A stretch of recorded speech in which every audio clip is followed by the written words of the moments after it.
what they wish to put aside. In setting up this office, Mr. Speaker, the most critical clauses in the bill are 5, 6, 7, and 8, setting out clearly how the office will function, authorized persons so that the office is not abused by printing anything and everything that comes to the office without proper scrutiny and without proper authorization. For the simple reason, Mr. Speaker, that a gazette notice carries a force of law, and in so doing it becomes part of delegated legislation that needs to be handled very carefully.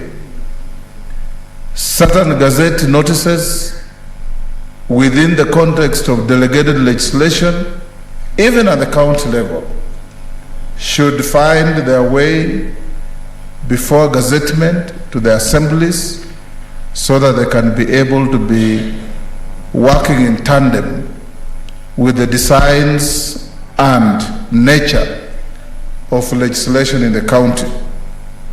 Mr. Speaker, I agree with the distinguished Senator for Makueni and Senator Lokorio. I think this you can look at clause 8, that the county printer shall publish the county gazette at least once in every week. I would encourage that we call it the Kenya Gazette Isiolo edition, or Garissa edition, or Turkana edition, so that it remains part of the gazette notice, which is the Kenya Gazette, but an edition coming from each county, so that if it's an edition from Bungoma, it's Kenya Gazette Bungoma edition, or Kenya Gazette Bomet edition, or whatever county is publishing. I also, Mr. Speaker, would want to encourage that once this is passed, the personnel that will be able to man this office must be highly qualified. Mr. Speaker, in this country today, we still don't have adequate printers properly trained. So we would want to see that the national government, through the government printer, assists the counties in manpower development and manpower transfer, so that we don't have mediocre characters being put in the office and rolling out Kenya Gazette, whichever edition, that is full of mistakes and does not carry clear messages, because every gazette notice has a consequence in law. In so doing, Mr. Speaker, it will be good for the national government printer, as we devolve this office, to liaise with each county in assisting the startup and setup of the county printer.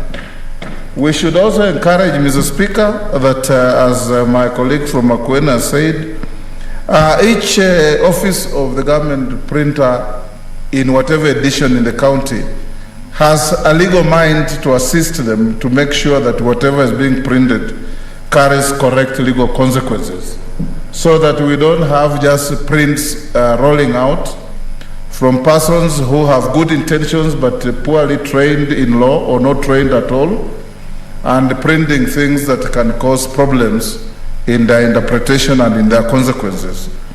This is important, Mr. Speaker, because if you listen, Mr. Speaker, to what happens between the counties and the national government printer, the counties are literally held at ransom. A speaker of an assembly who sends material for printing finds himself frustrated because the governor will place a call to the government printer and say, don't print that. Probably the speaker is calling for a special sitting whose consequence is to affect the governor, and the governor doesn't want it. The governor then sets out to manipulate the office of the government printer and the work of the assemblies are then frustrated. As we set up this office, Mr. Speaker, it must be an office that enjoys some degree of autonomy and independence, so that a government printer printing a Kenya Gazette CIA edition is not in the clutches of the governor, or in the clutches of the speaker, or in the clutches of any office. Because when prints are sent, they carry heavy messages that must be done, and I can see Senator Lokoria said that once it is sent, they must print within 7 days. But sometimes, currently, Mr. Speaker, the government printer just decides what to print and what not to print. And you can queue forever. I have seen, Mr. Speaker, for example, the impeachment of Governor Waititu. He was impeached at 9, and the print was out at midnight, within 3 hours. Super efficiency, Mr. Speaker. And I'm sure that efficiency was caused by some force somewhere. Because there are other prints that are queuing at the government printer, and I'm sure that force, Mr. Speaker, is not the office of the Speaker of the Senate. Because of course, it's not. The Speaker was just also efficient in signing. Because, Mr. Speaker, I have no doubt whatsoever that the Speaker of the Senate had no vested interest in the impeachment of that governor or any governor for that matter. But the forces elsewhere worked super efficiently to ensure that nobody could injunct the gazettement of the impeachment, so that when you now, as a lawyer, turn up in court and say we wanted to get an injunction, you are told you can't injunct what has already happened. You start looking for a different avenue to deal with the matter. So this bill, Mr. Speaker, is a bill that we need to fast track, and I believe when it goes to the National Assembly, it will not suffer the fate many of our bills always suffered, going there to gather dust in the office of the leader of government business, so that we finish it quickly, we operationalize it, and enable counties to publish their bills and have portals where anybody can access. And Mr. Speaker, this House, if you look at Article 96 of the Constitution, this House serves as a defender of counties. Senator Orengo is not here to defend Siaya County. He defends counties, all the counties of Kenya. So we would want those publications in the counties, Mr. Speaker, to also have some depository within the Senate documentation, so that anybody who wants to see the Kenya Gazette Mombasa edition simply asks one of our clerks, and within a minute it's with you, and you are able to make your reference in whichever way you desire to do. So Senator Lokoria, if you can capture all those, this will be a very good functional bill that will make it easier, will make it efficient, and will finally liberate counties from the draconian behavior of the current office of the government printer that does what they want depending on who is causing them to do. Thank you, Mr. Speaker. I support. Senator Langat. Okay, thank you, Mr. Speaker, for also giving me this opportunity to add my voice on this. I want to support this particular bill of the creation of the County Printer 2021. I want to support it, Mr. Speaker, because our responsibility as members of this House is always to support the devolution. And part of supporting devolution is actually supporting services that are being taken closer to our people.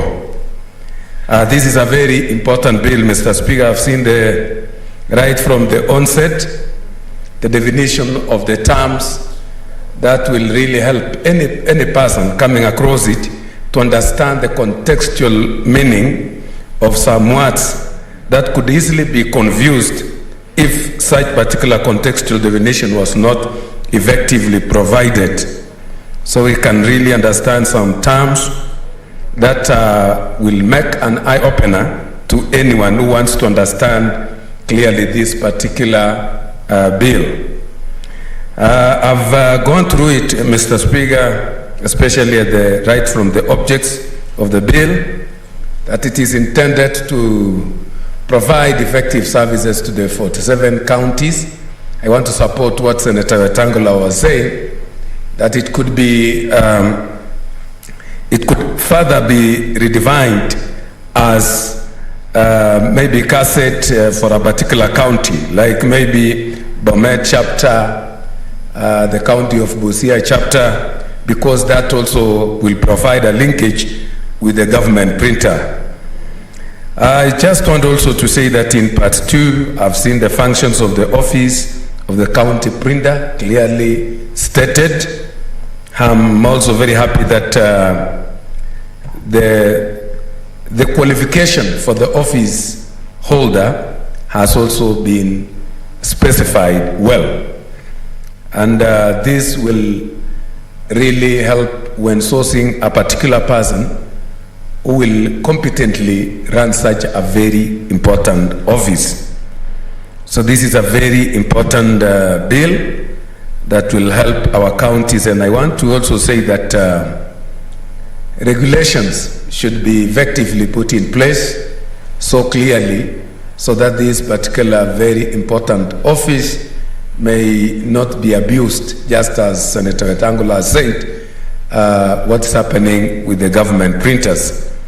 So this is a very important bill that all of us should really support it, because it is part of taking the services closer to our people.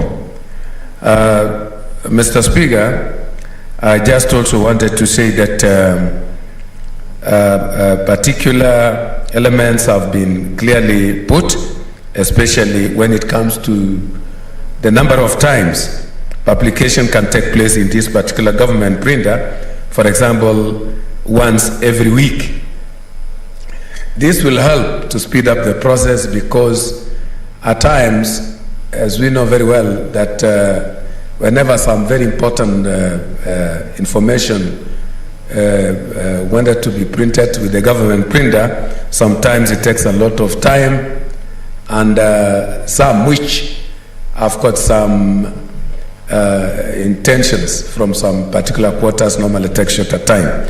That's why regulation should be very important to provide uniformity when it comes to printing matters. I support this particular bill, Mr. Speaker. Thank you.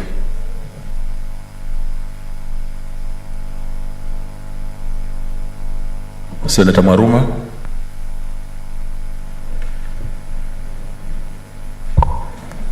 Thank you, Mr. Speaker, for this opportunity to contribute to this very important bill, the Office of the County Printer Bill.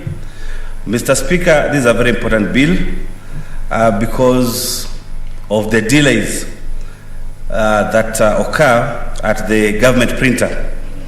Mr. Speaker, you know that all the bills that are processed through county governments, county assemblies, are supposed to be published, but it takes a very long time before these bills are published. This Office of the County Printer Bill seeks to devolve the government printer so that we lessen the time to publish these very important bills and documents. Mr. Speaker, one time I was asking my county assembly why they have processed very few bills.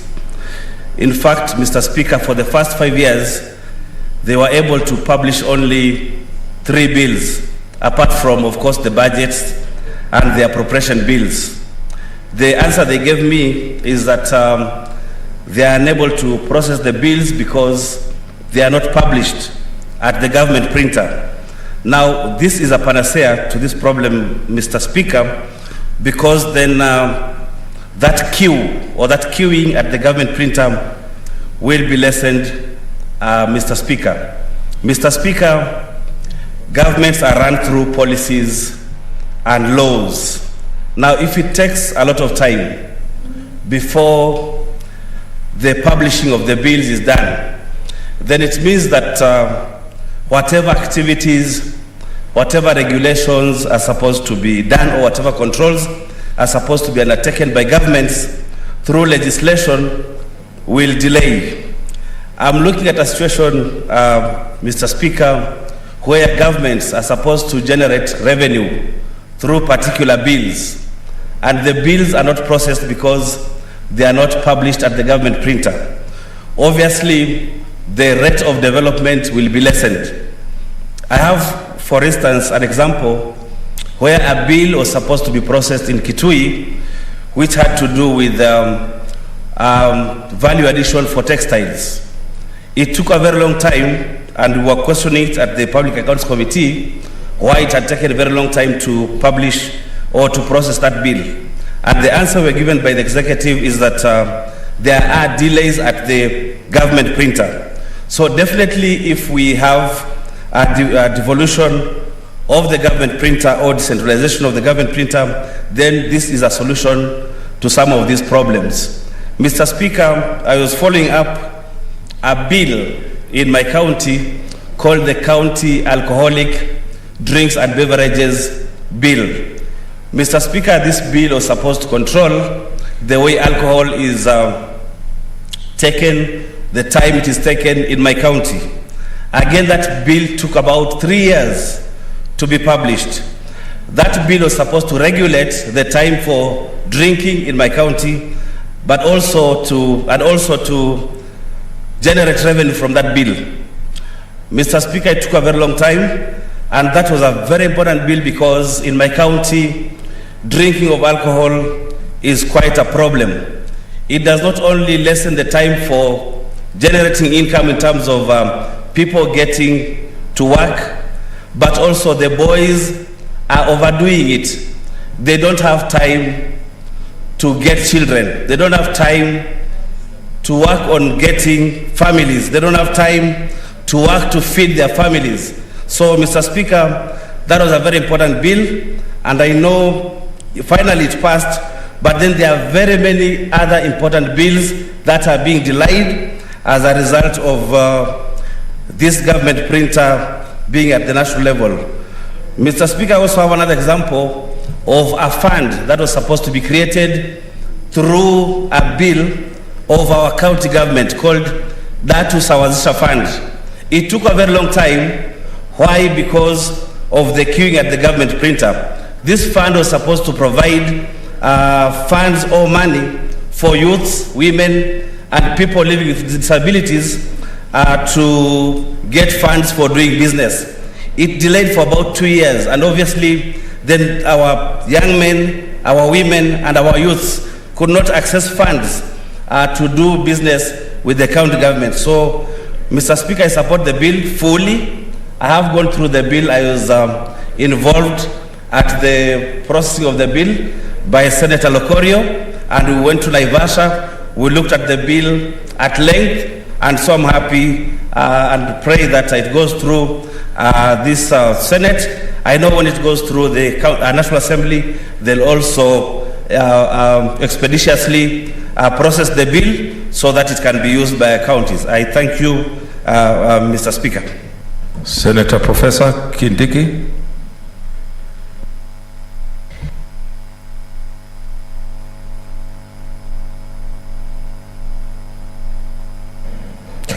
Thank you, Mr. Speaker. Thank you. I almost say it's good to see you, but I realized I'll be out of order. Mr. Speaker. Should be there. Mr. Speaker, thank you. Thank you for this opportunity. I want to support this bill for the following reasons. First, this bill gives effect to section or Article 6(2) of the Constitution that demands that services of government be decentralized to the lowest level. Mr. Speaker, this bill also gives function, or rather amplifies on the whole concept of devolution, and therefore it is important that each county has its own printer to avoid a situation that is prevailing at the moment, where there is a very long queue of legislation pending as a result of moving this country in 2010 from having one parliament, to actually having 48 parliaments.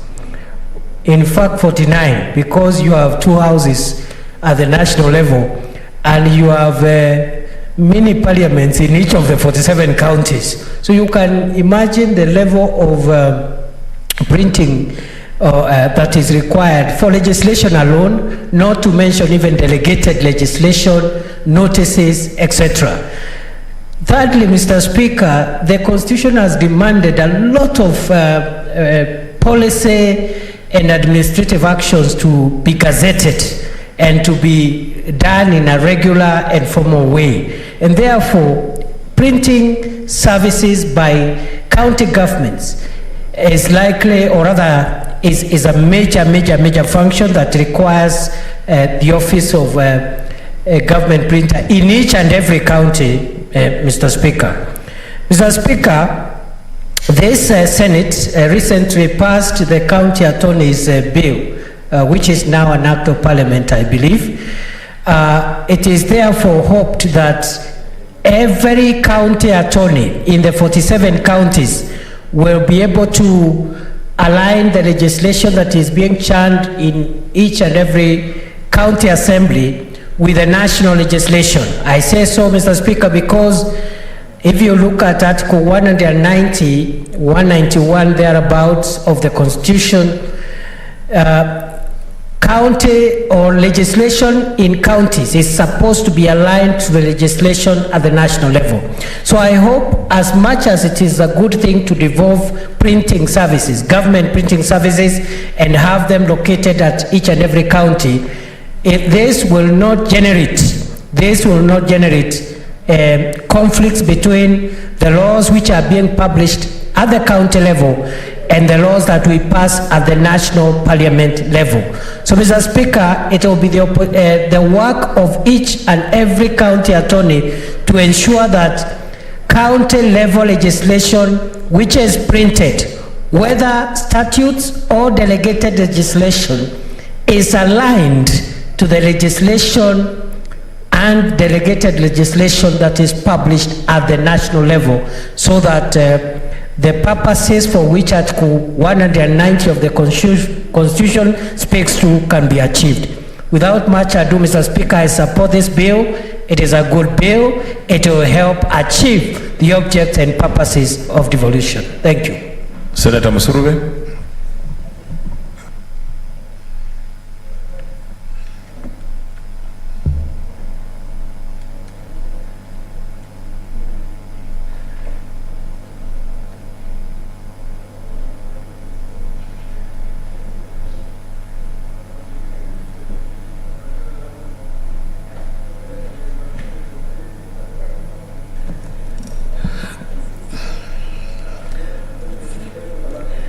Thank you, Honorable Speaker, for giving me this opportunity to support this bill by Senator Were.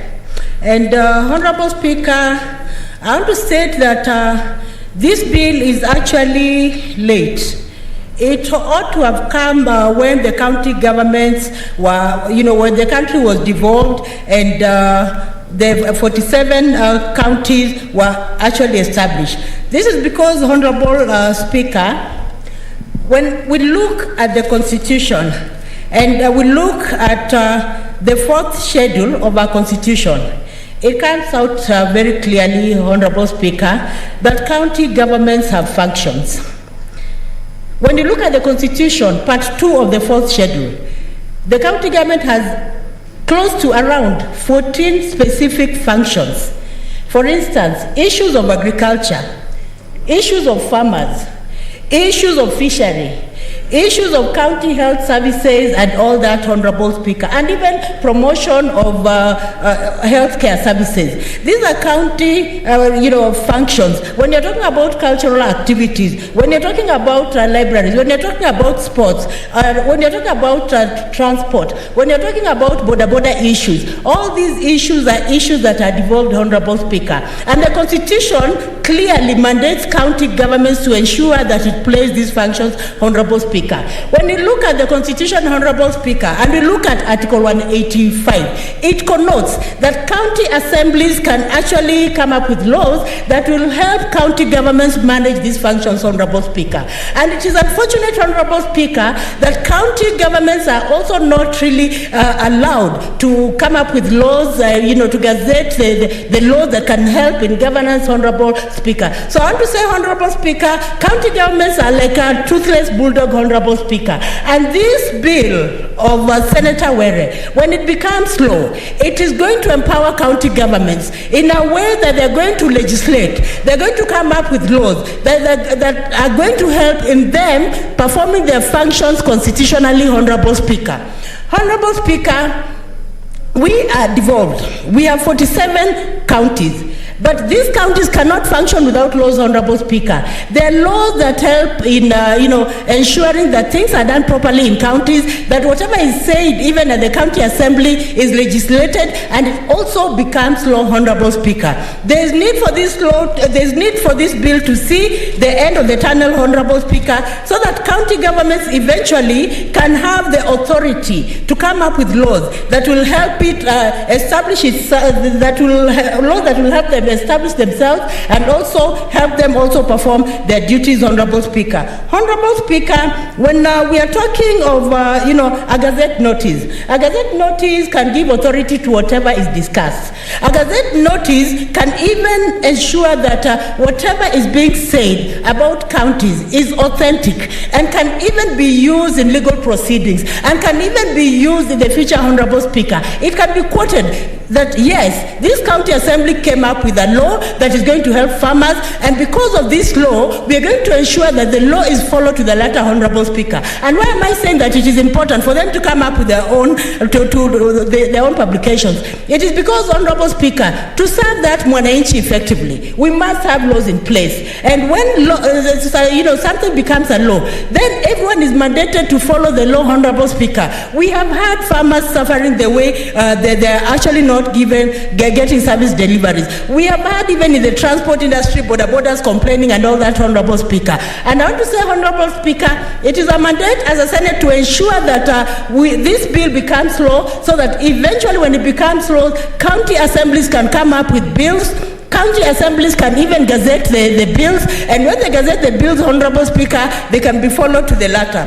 Honorable Speaker, as a Senate, we have no option. We just have to ensure that this bill is becoming law. Honorable Speaker, unless a bill is published, it cannot become law.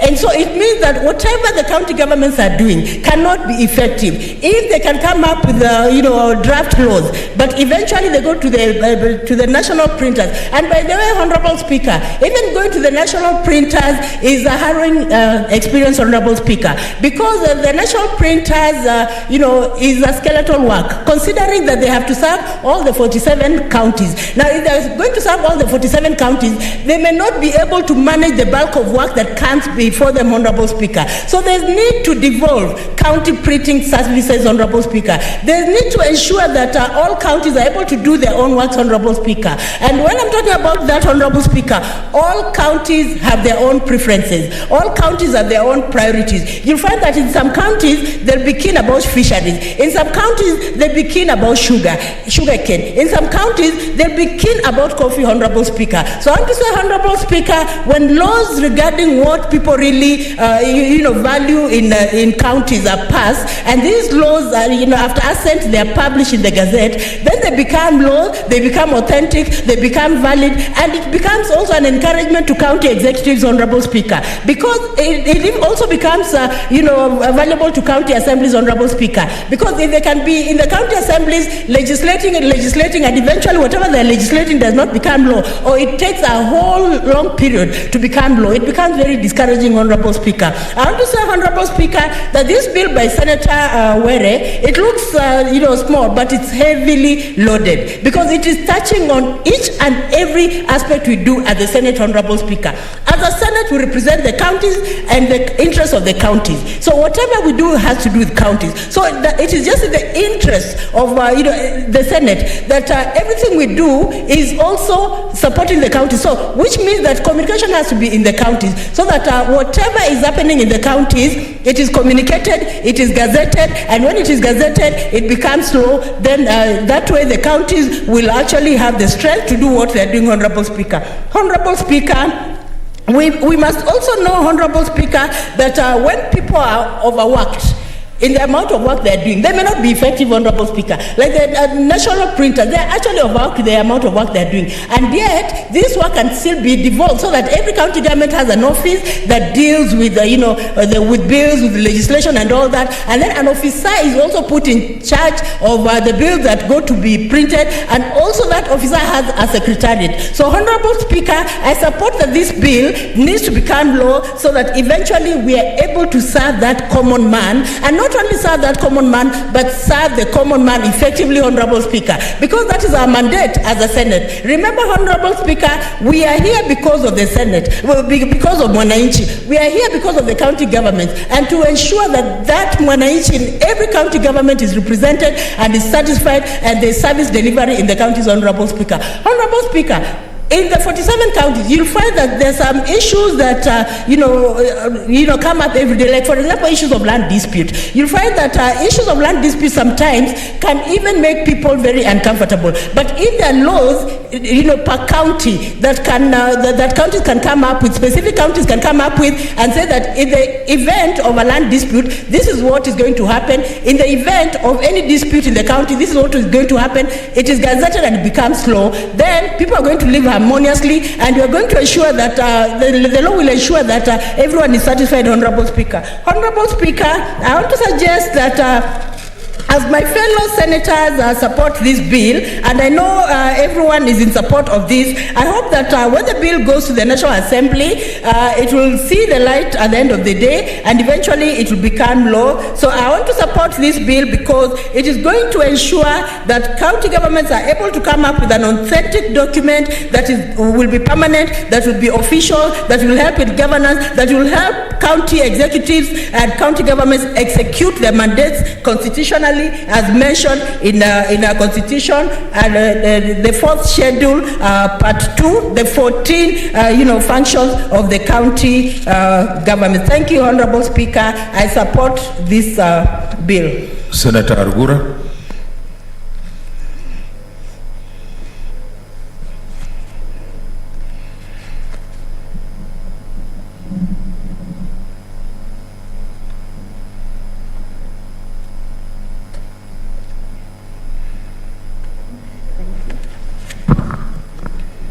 Thank you, Mr. Speaker. Mr. Speaker, I'd like to thank Senator Were for bringing up coming up with this bill, because it serves a very important purpose. It fills a very important gap in law, because it's very clear that the whole essence of devolution is to devolve service delivery to the lowest level, and part of that service delivery is legislation which is being done by the county assemblies.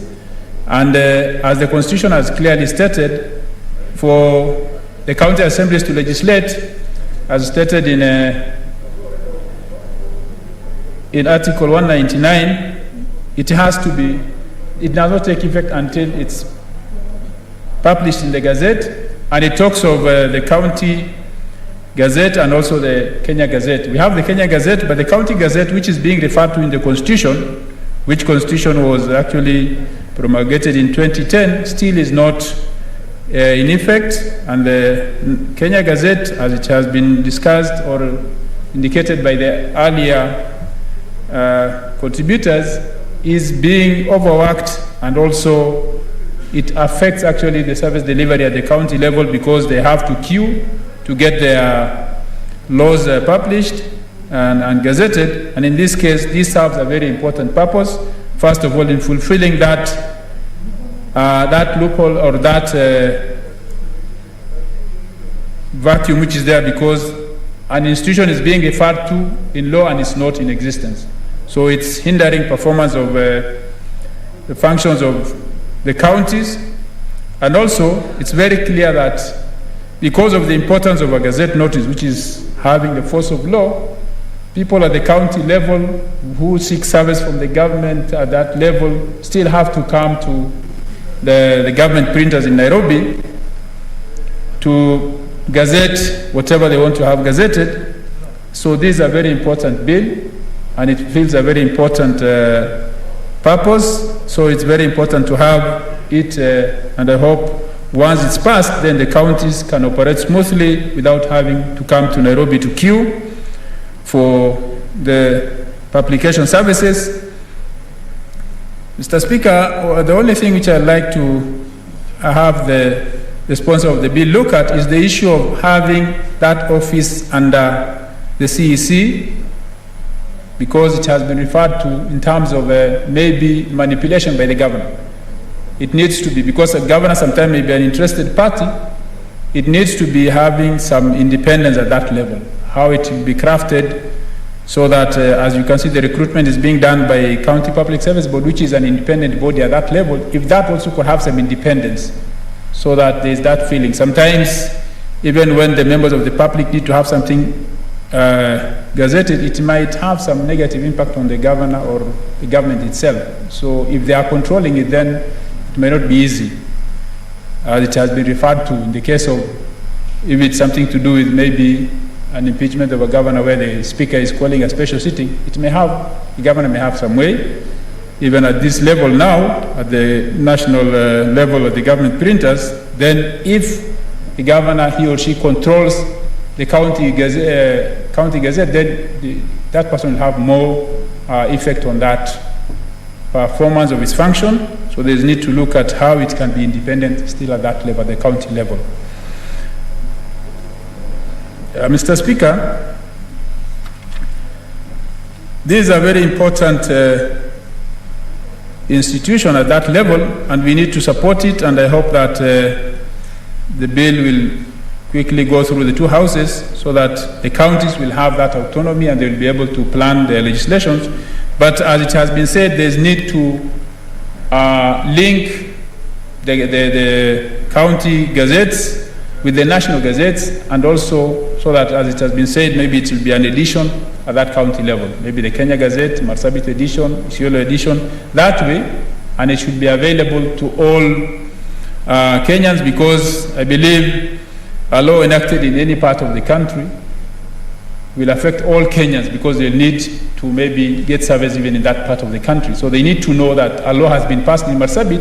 Even if I'm in Nairobi, then it will affect me when I would like to access some service in Marsabit. So there's need to have that circulation, and if there's a way to have it anchored in law, so that once it's published at a county level, it's still available at the national level. Maybe there's a way of linking the publications of the county gazettes with the national, the government printer, so that it's easily available to all Kenyans. Thank you, Mr. Speaker.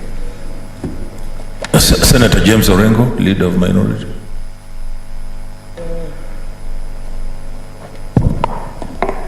Thank you very much, Mr. Speaker, for giving me this opportunity. I commend very much this bill and thank Senator Petronilla Were for coming up with this bill. It's creating a legal framework for the enforcement of the provisions of the County Government Act in relation to the need to have a county gazette, and also generally under the Constitution that normally the publication of bills is a necessary instrumentality for decisions to be effected. And therefore, this bill probably should have come out earlier. It is unfortunate that it's coming eight years after the establishment of, or 9 years after the establishment of county governments. So all in all, there is nothing really to say, to criticize this particular bill. The only fear that I have, and probably Senator Petronella, if you could take an account, and I think I heard Senator Wetangula say some things which would point to mischief which may be committed by certain people in ensuring that the operations of the Gazette, County Gazette, does not take place as should. And I'm looking at clause 5A, and I think it may be a dangerous clause if it is left in this form. And Mrs. Speaker, just for clarity, if I may read it, it says the office of the county printer shall be responsible for the printing and publication of the county gazette, and shall A, publish in the county gazette such documents and information as approved by an authorized officer. Now, I think that is a dangerous provision, because it means that nothing will get in the county gazette until an officer who is a public officer within the county approves such a publication. If it's a matter which is required by the law to be published in the Kenya Gazette, nobody should seek an approval. It should be self-executing. And you know the danger that I see here, if you go to a county where there is, and I think Senator Wetangula talked about it a little bit, if you go to a county where there is a problem between the county assembly and the county government, and there is a publication that is required to be made in the county gazette at the behest of the county assembly.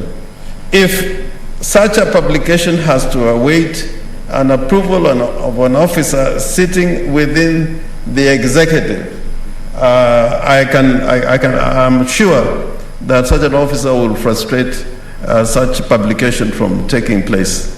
And therefore, there's need to reword that clause 5A.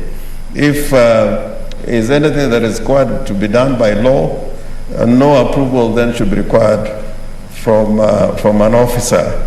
And such an officer is said to be acting under the office of a county member of the county executive committee. So I'd propose that this particular clause be reframed so that no one within the county executive can frustrate any publication that is required by law, be it national law or laws made by the county assembly. Now, you know that, and probably, Mr. Speaker, going to the future, maybe even Parliament may require its own printer. I'm not sure that, I'm not talking about a gazette, but probably with the amount of printing in terms of legislation that normally accompanies the enactment of legislation of both houses, for purposes of accuracy and record, we may need to think about whether we need such an office within Parliament. And of course, this may be necessary going by history. Sometimes we do not realize how many times, particularly when it comes to notices, how many wrong notices are put in the Gazette to mislead, and even in the government printer, issues have arisen when Gazette notices or even enactments made by Parliament are changed or altered. And for that matter, in order for Parliament to have its own record of the laws that we enact and the subsidiary legislation that goes through Parliament, that we need a printer. Just like a university normally has a printer. Oxford University Press, is a printer for the university. And I think looking to the future, and knowing that Parliament is going to consist of many, many people, I think. At the end of the day, next year, if certain things happen, you may end up with 400 to 500 members of Parliament. And you need a repository of what we are, our own product, which is legislation, so that you don't have to go to the government printer to get a piece of legislation, which has come from us. And for the very purpose that counties also require printers, I think that Parliament also may require a printer going to the future. And this also goes in tandem with the need to devolve.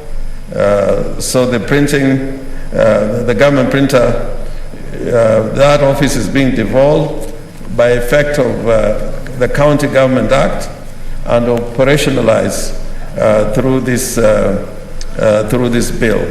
So, Mr. Speaker, I commend this bill and support it fully. I thank you. Senator Masinza. Naomi. Thank you, Mr. Speaker, for giving me this opportunity to support the Senator Petronila's bill on the county printers to decide how to devolve the bill. The printers. Mr. Speaker, it is important that everyone gets to understand that when you access information, then you are free of contradiction. Mr. Speaker, this bill then gives us gives us the opportunity for decentralizing the printers that we have, or that we have in our or much of the work that is done in the county government printer. Mr. Speaker, it then facilitates again to be specific, it facilitates the effectiveness, the transparency, and the accountability of the work that is done at the county. To be more reliable and more of the transparency that we need in the station. Mr. Speaker, when we talk about the decentralizing these services, we look at more work being devolved, and to be very specific, when you look at most of the work that is mostly takes place in the government printer, there's so much work that is at the county, government printer. And if we have all these printers devolved, it will be better for the citizens to rely on their work and to access information quickly. Mr. Speaker, I want also to say that if amendments then are to be done on this bill, we look at the amendments of, if the budget cannot allow, we can even introduce the issue of having regional printers introduced regionally, like we have in the whole of the government. We have like 10 regional printers, so that we can facilitate the work, the documentation that is done at the counties. Probably several counties coming together and getting one regional printer. Mr. Speaker, I also want to say that there is much that has been done with our county assemblies in terms of legislation performance, and all this needs to be documented, especially when it comes to documents in software and access to the people who are responsible for those documents. Therefore, with this bill, then we get a proper framework that will enable those legislation acts that have been done with our county assemblies be fast-tracked when we have these particular stationaries. Mr. Speaker, I also want to say that looking at the budgets plan, not all counties will be in position to plan for this station, but with the law in place, then they will be forced to budget for their own sessions and make sure that this bill or their work is documented and their work is fast-tracked. Mr. Speaker, when you look at the Gazette notice of important documents, important conversations that are done, we find that most of the things that are done in county governments come all along to Nairobi in only one government printer that needs to be documented or to be processed there.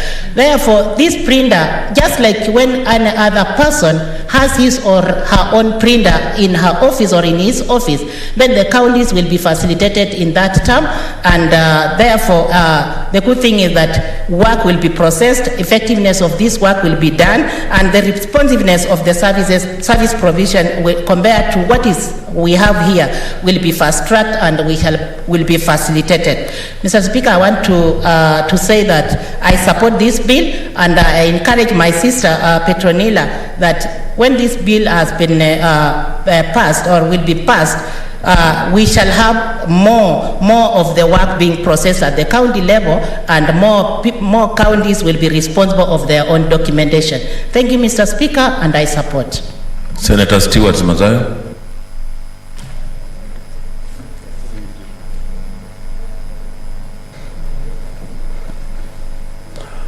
Asante Bwana Spika.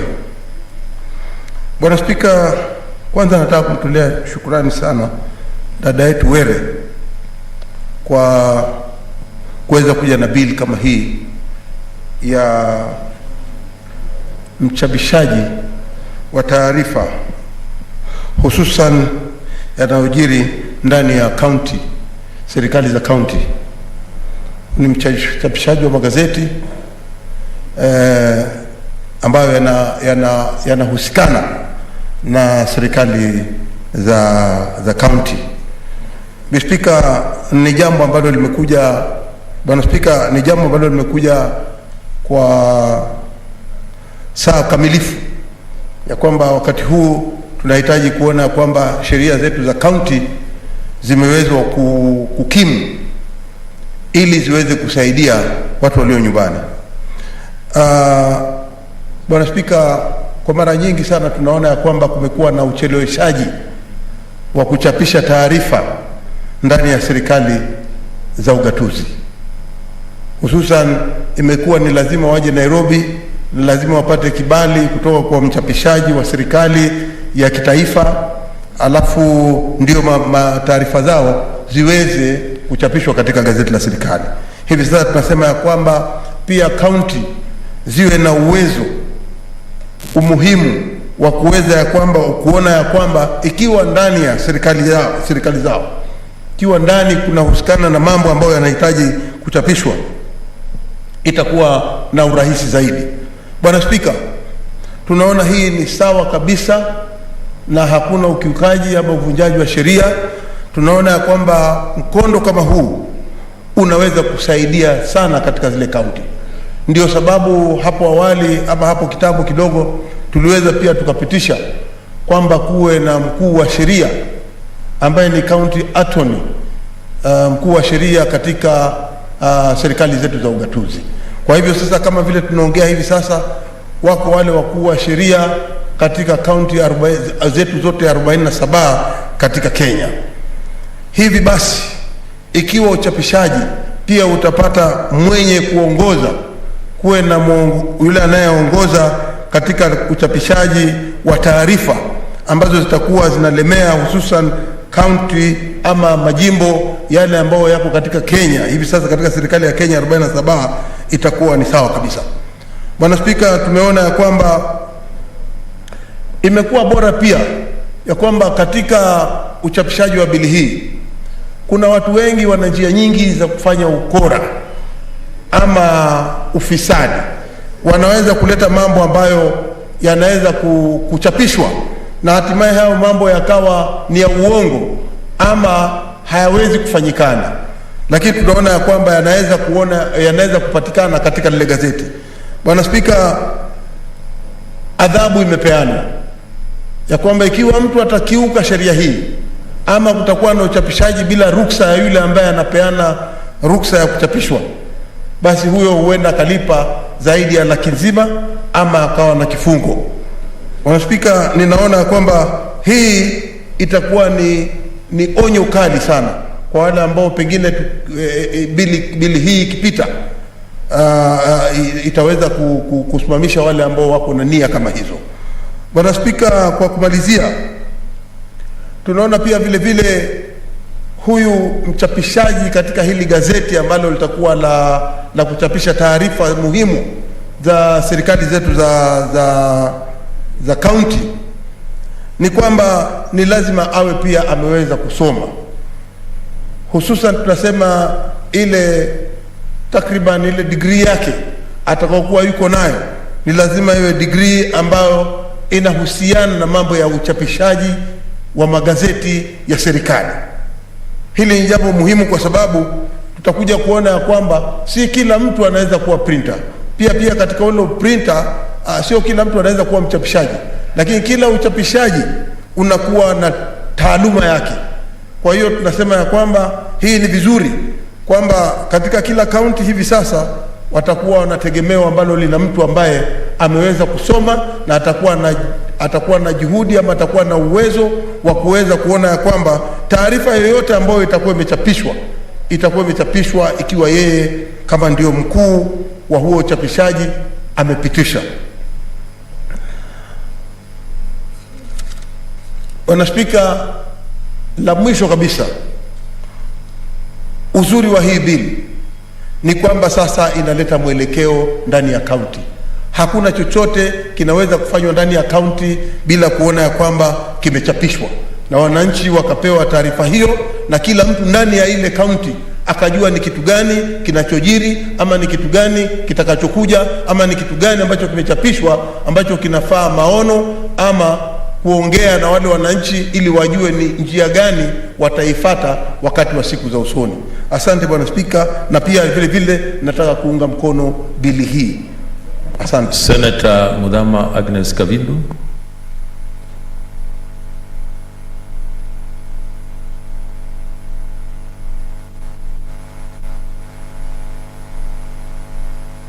Me this opportunity to be able to contribute to this bill of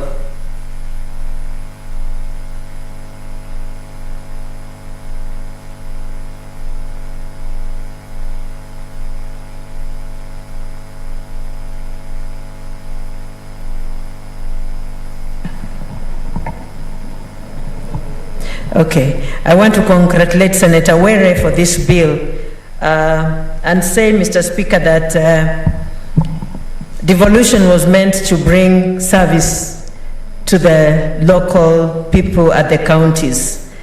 And devolving this printing system, this printer system to the counties will enable them to do publication very fast, and it will also enable the citizens to access reading of the publication of legislation of their leaders and understand what their leaders are legislating, and this will move the bills of the counties faster than it has been, Mr. Speaker. Mr. Speaker, I want to say this will also enable the counties to have a communication accountability, and so it will also provide jobs. Since we have the attorneys at the county level, this will also provide jobs for the citizens. And so, Mr. Speaker, I stand to support this bill. Thank you. Senator Wario. Asante Speaker kwa kunipatia nafasi hii. Mr. Speaker, nami nimesimama kuunga mkono mswada ambao umeletwa na Senator Were, mswada wa kuchapisha na kupeleka nakala za uchapishaji zote katika sehemu za ugatuzi zote za kaunti. Bwana Speaker, vile unavyojua government printer huko juu iko na kazi nyingi sana.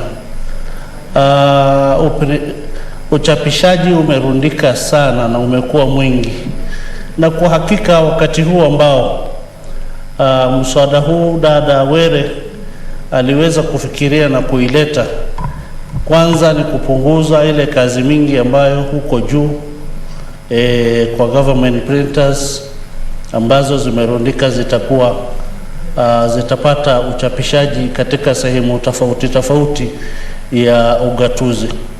Na kwa kweli, Bwana Spika, wale ambao watakuwa wanataka kupata nakala za siku zilizopita watakuwa wanaweza kupata nakala hizo ambazo ziko tayari katika kaunti kwa urahisi, sababu mtu ataweza kuangalia tu uchapishaji huo umetoka tarehe gani.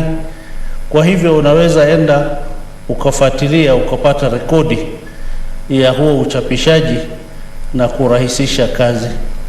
Na Bwana Spika, unavyojua ugatuzi umeletwa kwa sababu ya mambo kama hayo, ili kila kaunti iweze kujisimamia na iweze kujifanyia mambo yake, na pia watu watapata kazi kwa wingi, sababu japo ofisi ya uchapishaji itafunguliwa katika ugatuzi hizi, basi ofisi hiyo ya uchapishaji itakuwa iko na wafanyikazi wengi ambao watakuwa wanaajiriwa katika ofisi hizo za uchapishaji. Katika hali hiyo sasa, basi itakuwa imefungua fursa kwa watu fulani kuweza kupata makazi katika ofisi hizo za uchapishaji. Bwana Spika, ninaunga mkono. Asante. Senator Mwinyi Haji Mohamed. Asante Bwana Spika kwa kunipa fursa hii kuchangia mswada wa mchapishaji wa serikali ya counties. Mheshimiwa Spika, mswada huu naunga mkono kwa sababu umekuja katika wakati mwafaka kabisa. Tumeona kutoka ugatuzi uanze karibu miaka 8 sasa ama miaka 9, tumekuwa na changamoto nyingi za serikali za county kuweza kuchapisha miswada yao kwa wakati na vile vile kuwasilisha stakabadhi muhimu ambazo zinatumika kuendesha serikali hizo. Mheshimiwa Spika, kwa mfano, serikali nyingi za county zinapata shida kuwasilisha miswada yake kwa mchapishaji mkuu wa serikali na kuchapishwa kwa wakati. Swala la kuchunga sheria, Mheshimiwa Spika, lina wakati maalum ambao atakana kufanyika. Kwa hivyo iwapo mchapishaji wa serikali atachelewa kuchapisha miswada ile, ina maana kwamba zile taratibu ambazo zinatakana kufuatwa ili sheria ile iweze, mswada ule uwe sheria, unachelewa, na hivyo inapunguza nafasi ya serikali za county kuweza kufanya kazi kutumikia wananchi wake. Kwa Mheshimiwa Spika, kuwepo kwa mchapishaji huyu katika serikali za county itasaidia pakubwa kupunguza kwanza msongamano wa miswada na notisi katika ofisi ya mchapishaji mkuu wa serikali, na vile vile pia itawapa fursa serikali zile za county kuwasilisha miswada yake kwa wakati katika bunge za county, na vile vile pia wananchi kuweza kujua ni arifa gani ambazo zimetolewa kuhusiana na malipo na arifa nyingine ambazo ni muhimu katika maisha ya leo kwa leo. Mheshimiwa Spika, uwepo wa mchapishaji huu wa serikali ya county utasaidia pakubwa pia kuelimisha umma katika zile sehemu ambazo katika kaunti zetu tumeona kwamba kupata gazeti ya serikali rasmi, Mheshimiwa Spika, kama kwa mfano Mombasa inachukua kama wiki ndio gazeti ikitoka Nairobi iweze kufika Mombasa, lakini ikiwa inachapishwa pale pale itaweza kupatikana kwa haraka na wananchi waweza kujua ni sheria gani ama ni mswada gani ambao umeweza kuchapishwa ili waweze kuchangia wakati wa mihadhara au mikutano na wahusika na yani stakeholders. Mheshimiwa Spika, hii pia itasaidia kuchapisha miswada kwa lugha ya Kiswahili ama lugha za wenyeji. Kwa mfano, miswada mingi ambayo inachapishwa na mchapishaji mkuu wa serikali inachapishwa katika ofisi za Nairobi, inachapishwa kwa lugha ya Kiingereza. Wakati wengi hawawezi kuelewa miswada hii na wakachangia kikamilifu yale ambayo yanazungumziwa katika miswada ambayo inapelekwa katika bunge za county. Kwa hiyo Mheshimiwa Spika, hii mchapishaji wa serikali za county itatoa fursa hata miswada ichapishwe kwa lugha za kienyeji katika maeneo yale au lugha ya Kiswahili ili wananchi waweze kuelewa kwa zaidi yale ambayo yanazungumziwa katika mswada hili. Mwisho, Mheshimiwa Spika, nimeona pia katika mswada kwamba kuna fursa ya Kenya National Law Reporting Council kuwa na register ya ile miswada yote ambayo imechapishwa na bunge hizi za county. Hiyo Mheshimiwa Spika ni jambo zuri sana, kwa sababu yoyote ambaye atakuwa anataka kufanya reference ama kujaribu kuangalia ni wapi anaweza kupata miswada hii, itakuwa ni rahisi kuzipata kupitia kwa Kenya National Law Reporting Council, ambayo ni taasisi ya kiserikali ambayo ina uwezo na utaratibu wa kuweza kuweka rekodi hizo. Kwa hiyo Mheshimiwa Spika, naunga mkono mswada huu ambao utasaidia pakubwa kuboresha huduma za serikali za kaunti zetu katika Jamhuri ya Kenya. Asante Mheshimiwa Spika. Senator Farhia. Thank you, Mr. Speaker, for giving me this opportunity to contribute to this bill. I also wish to thank my sister, Senator Petronina, for sponsoring this bill. It's an idea whose time has come. It's a very good bill. It will make everybody's life easier, without belaboring what other people have already spoken about in terms of the added value for this bill. I just want to put a caution, and I'll bring an amendment. In terms of Section 2, it says in this act, authorized officers mean governor of a county, a speaker of a county executive member, executive committee member. I think in all those three, there must be a caveat that say if it is an impeachment, then they cannot gazette in the county printers, because you tell me which governor will authorize his own impeachment, which speaker will authorize his own impeachment, which CM will authorize his own impeachment. I think that is an important thing. Otherwise, in terms of oversight, it's going to be difficult for everybody. I think there's been a lot of ideas that have been contributed to this bill. I don't want to repeat what other people have said, but that is the gap I see, and I intend to bring an amendment. In case I don't, Senator Petronina, make sure that it is an amendment that you sponsor. Thank you, Mr. Speaker. Finally, Senator Zawadi. Thank you, Mr. Speaker.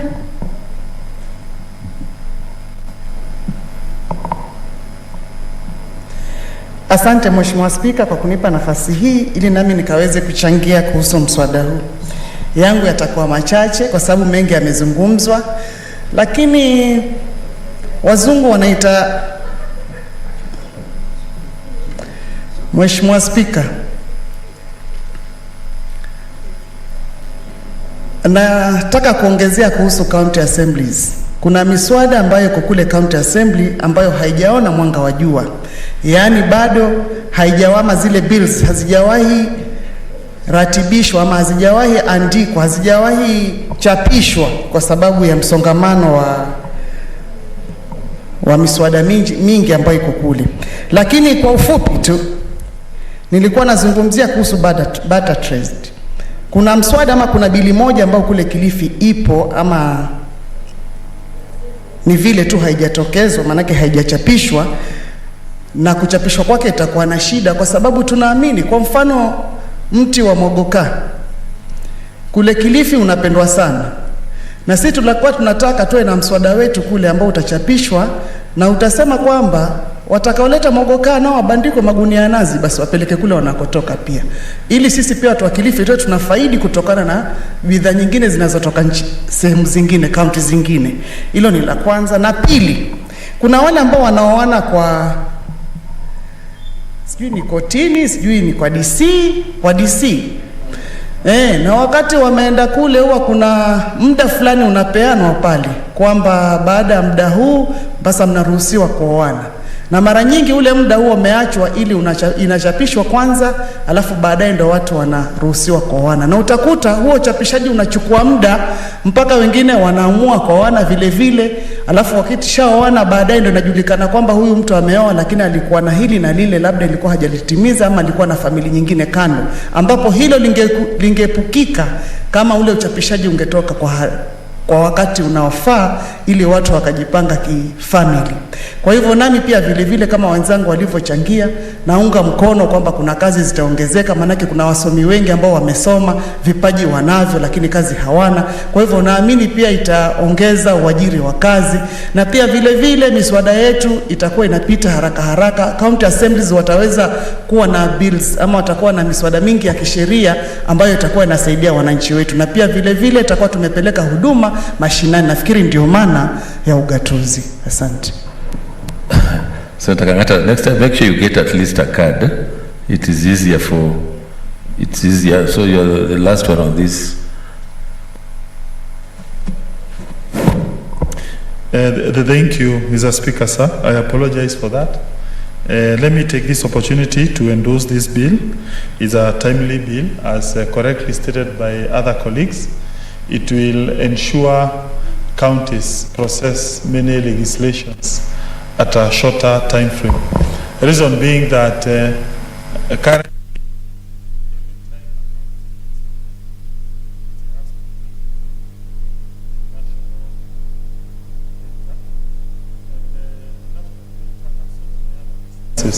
it has to publish from various governmental organizations, the executive, judiciary, also from parliament, and therefore it makes sense if you are to devolve these services. Mr. Speaker, when you look at Article 6 of the Constitution, it expressly provides that the county governments and the national governments, they are independent and also interdependent. That means, strictly speaking, every county should have several matters devolved at their level. You don't have to keep on making reference to the national governments. Particularly when you look at the several important functions that have been bestowed on the county governments, Mr. Speaker, sir. Schedule 4 of the Constitution indicates, among other duties or roles of county governments, they include agriculture, that is coffee, tea, such, milk. They include health services, and therefore such important functions, you need to give counties the power to make decisions and legally gazette those decisions, and that is why I support this bill. But there are areas that can be improved, Mr. Speaker, sir. One area is who are the officials who have the legal duties to issue a gazette notice at the county level. According to this bill, it is proposing the governor, the CEC, some CECs, the speaker. Some of those officials, they may be subject to adverse gazette notices. Take, for instance, an impeachment of a speaker, an impeachment of a governor, and therefore it goes without saying a governor or a speaker most likely will not gazette his own removal from office. And therefore, in such instances, we need to amend this bill so that you either transfer that functions to the national level, where adverse gazette notices needs to be signed. Otherwise, they will most likely sit on those decisions, and that will not happen. The second issue is the issue of publicity surrounding gazette notices. Mr. Speaker, sir, for a gazette notice to have some effect, for some social and political and economic effect, it needs to be publicized. We have looked at this bill. It provides that these gazette notices can be in electronic form, but the word used there is may, meaning there is no legal compulsion for various counties to be gazetting these notices electronically. I would propose that we amend and we drop the word may. In its place, we insert the word shall, so that these gazette notices can be available electronically. That way, we increase the number of people who can access these notices once this bill becomes law. Another area, Mr. Speaker, sir, we need to consider is who is going to foot the bill, the cost for establishing these offices. Is it the national government or the respective county governments? That needs to be expressly provided for. I would imagine it is the respective county governments, so that it doesn't entail an extra burden on the national government. Finally, Mr. Speaker, sir, county governments, they do an important role, particularly on matters agriculture. I come from an area that coffee is very important, tea is very important in Murang'a County. Also, the people of Murang'a are very good business people. Mr. Speaker, sir, also milk is also one of our most important agricultural product. And therefore, I look forward to the day when we shall, this bill will be law, so that the CC in charge of agriculture in Murang'a can be able to print or issue a gazette notice as soon as possible whenever there is a progressive bill concerning matters agriculture has been passed by respective county assembly. Mr. Speaker, sir, I also look forward to the passage of this bill so that Murang'a County, whenever there are issues concerning health that needs to be gazetted, those issues can be done as soon as possible without awaiting the ratification by the government printer here in Nairobi. That way, we make Murang'a County more efficient, we make services to the people of Murang'a more easily available, as opposed to making reference to an office that is way up here in Nairobi. As I finalize, Mr. Speaker, sir, I think when I look at Murang'a County government, the way it is being mismanaged, the problem it is currently having, I strongly believe that a government that is fully in charge of its affairs at that local level would definitely improve services at the county level. With those few remarks, I support, but I propose those amendments. Thank you. Okay, I now call upon the mover to reply. Senator Petronila.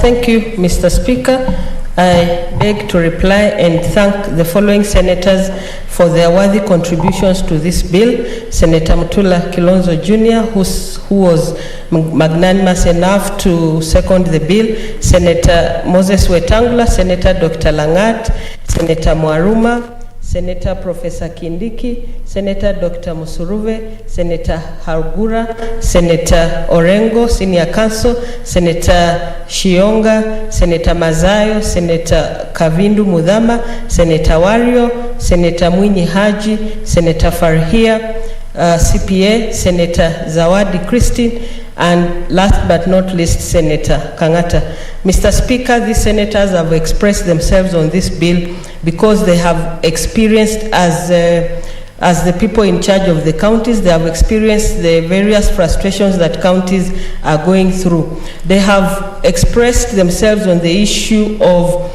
authenticity of the documents that counties governments produce or publish, and that having the county printer in place will also give authenticity to those documents. The Office of the County Attorney, Mr. Speaker, that is already established by a law that was passed by this House, will be working closely with the Office of the County Printer to ensure the constitutionality of the bills that will be published by the government, by the county printer. Most of the senators have expressed the frustration of the heavy load that is at the government printer, and that makes them very draconian in their way of operation, and that they actually give least priority to the county business in the job cards that they provide. And Mr. Speaker, there's also suggestions on having a Kenya Gazette that is decentralized in a manner that has Kenya Gazette Isiolo Division, Kenya Gazette Bungoma Division, Busia Division edition, and Kenya Gazette other county editions. This we shall consider as we shall be looking at the various amendments that have been proposed by various senators. Mr. Speaker, the senators also indicated that Article 6 of the Constitution, this was proffered by Professor Kindiki, provides for decentralization of government services. And Mr. Speaker, decentralization or devolution is a reality of the Constitution since we promulgated it in 2010. And therefore, citizens have a right to access information, public information, and having a government printer gives them that right. That administrative action documents are therefore required to be formalized so that we have we have an opportunity to access authorized documents. Most of the senators, Mr. Speaker, also indicated how late this bill is when we are 9 years into devolution, going through the second edition of devolution, and we should not get into the third devolution edition without this bill having put in place. Senator Hagura, Mr. Speaker, said that sense of this law. He requested that there be collaboration with the national government printer, which is already in this law as passed, and the various reports that will be passed to the National Law Reporting Council to ensure standardization and some quality control. Mr. Speaker, there are also calls to work on the authorized persons. The amendments proposed by Senator Farhi and Senator Faki to make sure that on the list of authorized officers we make exemptions for cases of impeachment. The senators also emphasized the need for the county printer for the access to information by the public, which I've already outlined. Senator Faki emphasized the timely publications that we shall soon see once this has come into place. Senator Zawadi expressed the frustrations at the County Assembly, having been once also a member of the County Assembly, on the issues of, for example, annulment of marriages that I presume is common in that area. And this bill therefore calls for various applications to make sure that the uniqueness of each county is expressed in the publications that will be in the county printer. Mr. Speaker, I want to thank the senators for their contributions to this bill and assure them that the amendments they have proposed will be considered and included in the bill when we'll be doing the amendment stage. Mr. Speaker, I beg to reply and ask that pursuant to Standing Order 61.3, I beg that the putting of the question be deferred to a later day. Thank you. Okay, thank you, Senator Petronila Were. I appoint tomorrow afternoon as the time for putting the question. Next order.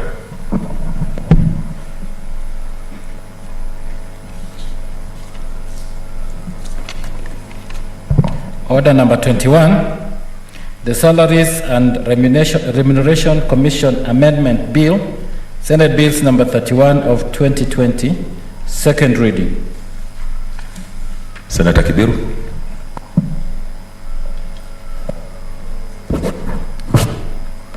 Thank you, Mr. Speaker.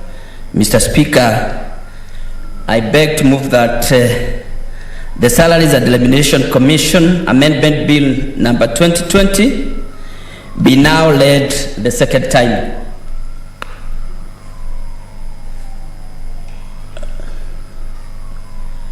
I can wait for the Speaker to sit so that I can refer to the Speaker.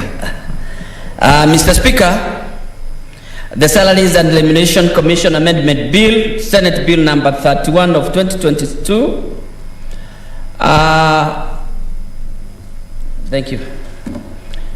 The principal, Mr. Speaker, of the principal object of the bill is to amend Section 7 and 9 of the Salaries and Remuneration Commission Act, number 10 of 2011, to provide for notification in the Gazette of the expiry of the term for the commissioners of the Salaries and Remuneration Commission that had been nominated in the original bill, and to provide for the timelines for the filling of the vacancies in the commission upon the expiry of the commissioners. Mr. Speaker, you realize we normally have what probably the legal fraternity will call a lacune whenever that position has arisen before, because we could not, there were no timeliness in executing the above issues. Mr. Speaker, Clause 2 of the bill proposes to amend Section 7(2) of the Act to require that nominating bodies undertake their respective selection exercise within 21 days of publication of the advertisement for the vacancy in the commission. Further, Mr. Speaker, Clause 9 of the bill proposes to amend Section 9 of the Act to list expiry of the term of the office holder under Article 250, subsection 6 of A of the Constitution as a ground upon which a vacancy of the commission occurs. This will therefore mean that under Section 10 of the Act, the President will be required to give notice of the vacancy in the Gazette notices within 14 days, Mr. Speaker. Mr. Speaker, further, again, the Salaries and Remuneration Commission, as established under Article 230 of the Constitution, is mandated to set and regularly review the remuneration and benefits of all state officers, and Mr. Speaker, to advise the national and county governments on the remuneration and benefits of all the public officers. The composition of the Salary and Remuneration Commission, Mr. Speaker, ensures that each sector affected by the decision of the Commission nominates members to serve in it. In this regard, Article 230, subsection 2, provides that the Commission is to compromise of the following. One, Mr. Speaker, a chairperson, who can be of any gender. One person nominated by each of the following bodies from among the persons who are not members or employees of these bodies: Parliamentary Service Commission, the Public Service Commission, the Judicial Service Commission, the Teacher Service Commission, the National Police Service Commission, the Defense Council, and the Senate on behalf of the county government. One person each nominated by an umbrella body representing trade unions, an umbrella body representing employers, and a joint forum of professional bodies as provided by the legislation. One person each nominated by the Cabinet Secretary responsible for finance and the Attorney General. And finally, Mr. Speaker, one person who has experience in management of human resources in the public service, nominated by the Cabinet Secretary responsible for public service. Mr. Speaker, Section 9 of the Salaries and Remuneration Commission provides for the vacancy in the membership of the Commission as follows. The vacancy in the office of the chairperson and member, which follows that the office of the chairperson or a member of the commission shall become vacant if the holder, 1A, dies, by notice in writing addressed to the president, resigns from the office, is removed from the office under any of the circumstances specified in Article 251 and Chapter 6 of the Constitution. And after that, the president shall notify every resignation, vacancy, or termination in the Gazette within 14 days. Mr. Speaker, it may be noted that expiry of the term of the commissioner is not listed as the ground which may occasion a vacancy in the office of a commissioner or a chairperson. As such, there was no specific requirement for notification of the vacancy resulting from the expiry of term in the Gazette within 14 days, as is provided for vacancies arising from the circumstances contemplated under Section 9, subsection 1. In 2018, the Senate participated in nomination of a representative to SRC on behalf of the counties. It is during this exercise that the Standing Committee on Finance and Budget noted these legislative gaps within the law. It was noted that once the term of the commissioners expires, there is no common communication. Notify the relevant bodies or start nomination process. In fact, each of the nominating bodies conducted its process at different timings, depending on when they got information on the need to nominate a representative. Mr. Speaker, it is in this background that led the committee to resolve to institute the amendment to SRC Act to ensure when the term of the commissioner expires, there is a gazettement of the same and notification of nominating bodies to conduct the process within the set timelines. The procedure of nomination of members of the Salaries and Remuneration Commission is set out in Salaries and Remuneration Act. In this regard, Section 6 of the Act provides as follows. Every nominating body under Article 232B and C of the Constitution shall nominate its representative to the Commission in a competitive and transparent manner in accordance with Section 7. A person shall be qualified for nomination under Article 232 and D or E of the Constitution unless such person holds the qualifications specified. Pardon, Mr. Speaker. A person shall not be qualified for nomination under the said article unless such person holds the qualifications specified in Section 7. Section 7(1) of the Salaries and Remuneration Act provide that within 14 days of the commencement of this act or of the occurrence of a vacancy in the commission relating to the members under Article 232B and C of the Constitution, the relevant nominating body shall advertise at least in 2 local daily newspapers of national circulation, invite applications from persons who qualify for nomination under the Constitution, and this act for nomination as a member of the Commission. Mr. Speaker, Section 7(2) of the Act further provides that the relevant nominating body shall consider the applications received under subsection 1 to determine their compliance within the provision of the Constitution and this Act, within the provisions of the Constitution and this Act. Interview the applicants and forward the names of 2 persons who qualified who shall be of opposite gender, Mr. Speaker, to the Cabinet Secretary for honor and transmission to the President. Section 10 of the Salaries and Remuneration Commission Act provide for the filling of the vacancies of membership of the Commission as follows. Filling of the vacancy, where a vacancy occurs in the membership of the Commission under Section 9, the appointment procedures provided for under the Constitution and the Act shall apply. A member appointed under Section 1 shall serve for a term of 6 years but shall not be eligible for reappointment.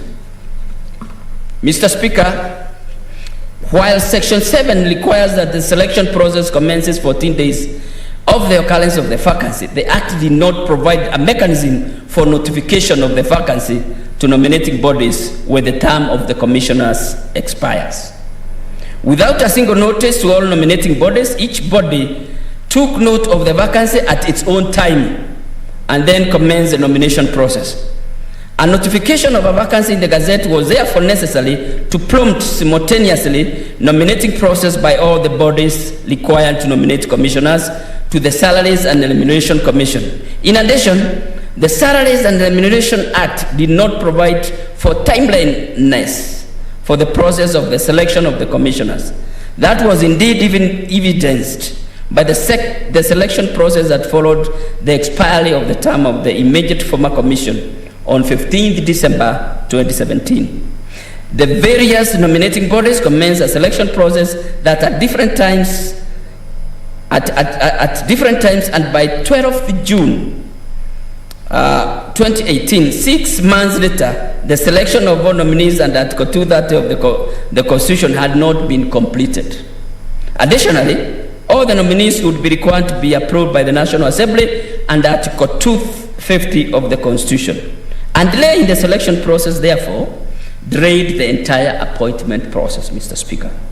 Mr. Speaker, the bill, therefore, sought to provide for a timely appointment of commissioners following the expiry of terms of the presiding commission, so as to ensure that matters relating to salaries and remuneration of state and public officers were not unduly delayed due to the absence of commissioners. Mr. Speaker,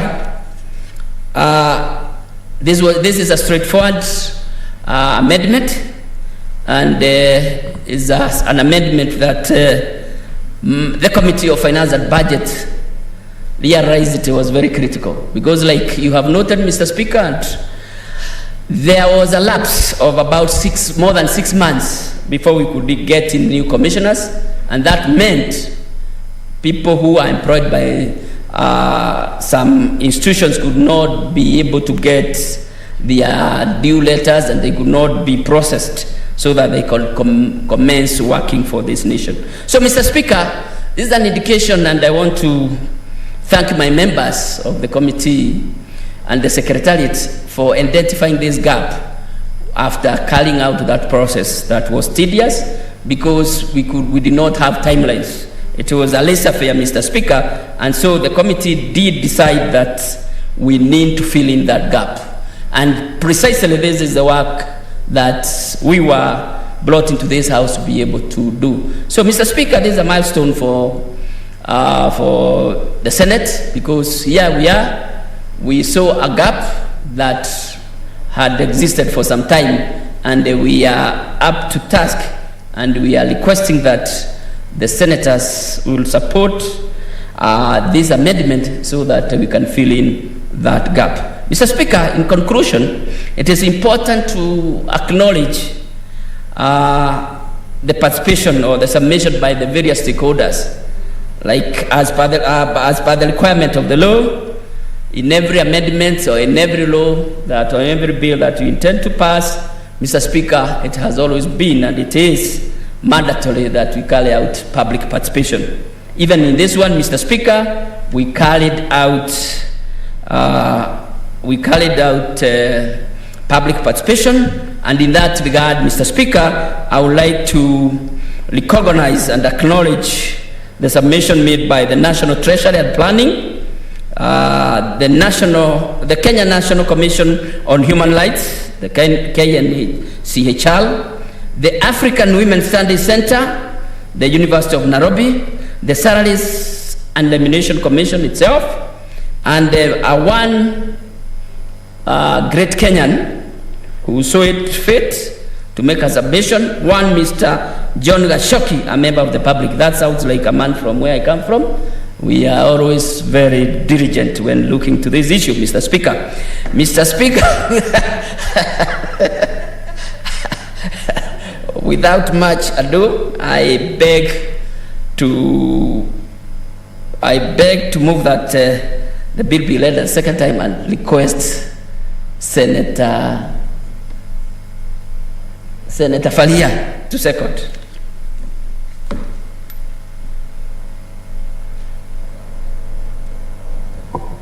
Senator Faria. Thank you, Mr. Speaker, for allowing me to second this bill. Mr. Speaker, as Chairman had submitted, this is a very simple amendment. Like he had submitted,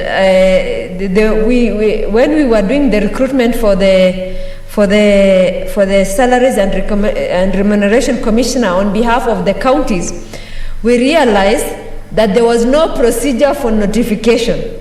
As in, if a position fell vacant, there is no procedure of, people knowing, the appointing body knowing that there is a vacancy in the first place.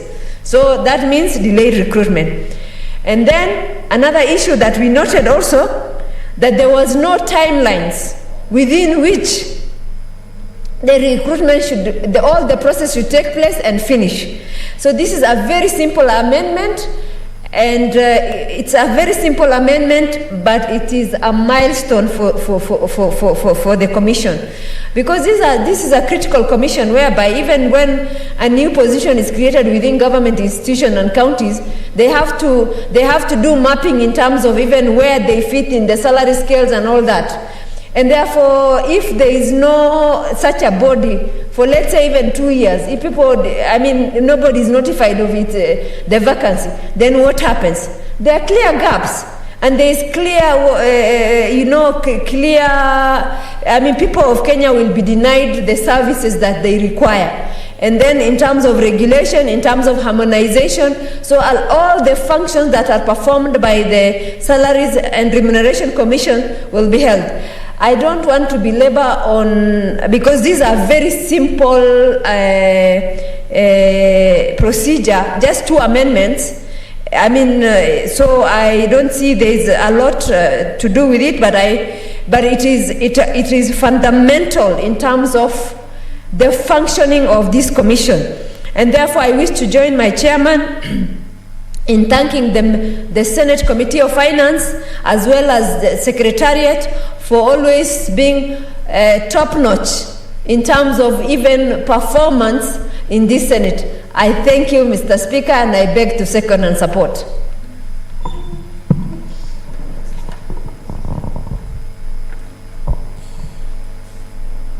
Honorable Senators, I now propose the question that Salaries and Remuneration Commission Amendment Bill 2020 be now read a second time.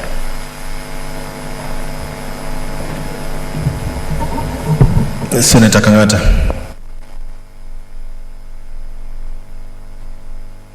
Thank you, Mr. Speaker, sir. Mr. Speaker, sir, I rise to support this bill. Reason being that Salaries and Remuneration Commission is an important commission in this Republic of Kenya. Mr. Speaker, sir, there are several constitutional commissions that were established by the 2010 Constitution. They include Teacher Service Commission, Kenya National Commission on Human Rights, and now this Salaries Commission. The key role of this commission is to ensure public wages, they do not spiral out of control. It does a review of public servants. It analyzes what amounts of money they need to be paid.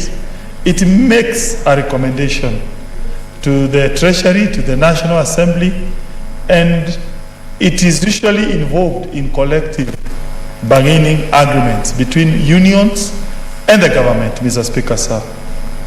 Mr. Speaker, sir, without this commission, you would find a situation where vast majority, the highest proportion of our taxes, they go to pay recurrent expenditure as opposed to capital expenditure. As a result, Mr. Speaker, sir, there will be no development. There would be no roads. There will be no building of new hospitals. There will be no bursaries. But you'll be finding all monies goes to pay what we call recurrent expenditure, Mr. Speaker, sir. Mr. Speaker, sir, without this commission, you would find a situation where public wages constitute a very huge proportion of the country's gross domestic product. In a manner, then, the government becomes so expansive. The private sector is crowded out. But this commission ensures there is a neat demarcation of the extent to which the country's monies can go towards paying public emoluments, Mr. Speaker, sir.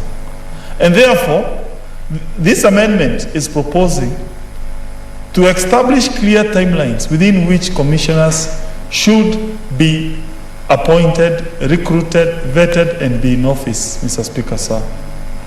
I'm aware there was a time when, for 8 months, Kenya did not have commissioners.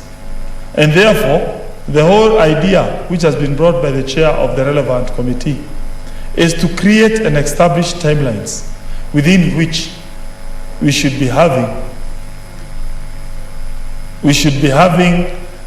commissioners already settled into place, Mr. Speaker, sir.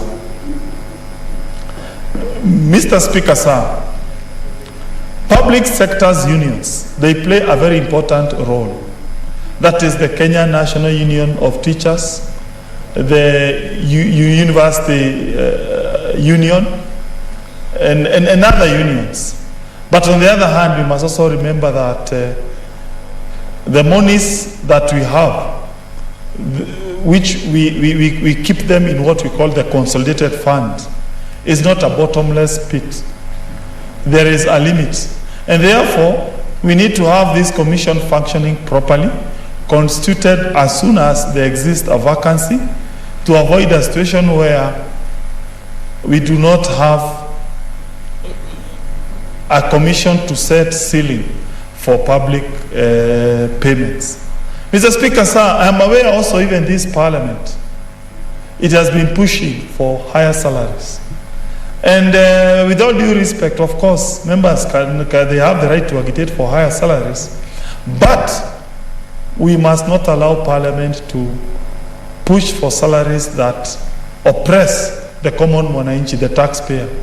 Mr. Speaker, sir, my heart goes out to the millions of unemployed young people who don't even have a salary. Mr. Speaker, sir, my heart goes out to the millions of boda riders, to the millions of hawkers, to the millions of farmers who don't have a constant salary. Those of us who are in public service, like us parliamentarians, civil servants, we should be thanking God we have a salary at the end of the month. Mr. Speaker, sir, and therefore, even as we push for more salaries in those of us who are in Parliament, let us also remember the majority of taxpayers who pay value-added tax, who pay, sales tax, income tax, they do not have a regular salaries. And therefore, the work of Salaries Commission need to be appreciated. Otherwise, you will have what we call accosteted insiders. That is, those of us who are in regular government jobs. Our salaries will be enhanced so much to the detriment of the common taxpayers. The mamamboga, the boda, the farmer in Muranga, the avocado farmer, the macadamia farmer in Muranga, the tea farmer, the coffee farmer, the tea farmer. There will be overtax. And we will be having a situation where all those taxes are going to pay public servants. And that is why I strongly support the work of Salaries Commission to ensure that they do a good evaluation. Salaries are being paid on the basis of productivity, not on the basis of the power to push government. Let us pass this proposal, this amendment, so that we encourage the Commission to be setting salaries based on productivity. How many hours do you go and work in the office? I love the people who have small kiosks or small shops. Think of that shopkeeper near your estate. That shopkeeper often opens the duka from 5 p.m., 5 p.m., is it 5 a.m. in the morning? And that shopkeeper will close at about 10 or 11 p.m. in the evening. That shopkeeper does not have a regular income or a fixed salary. But those of us, like us parliamentarians, we have a regular income, which is being paid by the taxes collected from that shopkeeper. And therefore, to the extent Salaries Commission caps our salaries, it makes sense. It is to help, to think, to champion the interest of that mama duka or baba duka or a shopkeeper who opens his duka from 5 a.m. up to 10 p.m. without knowing where the customers will come from, without a guaranteed income at the end of the month, and therefore let's support this amendment to strengthen the work of Salaries Commission.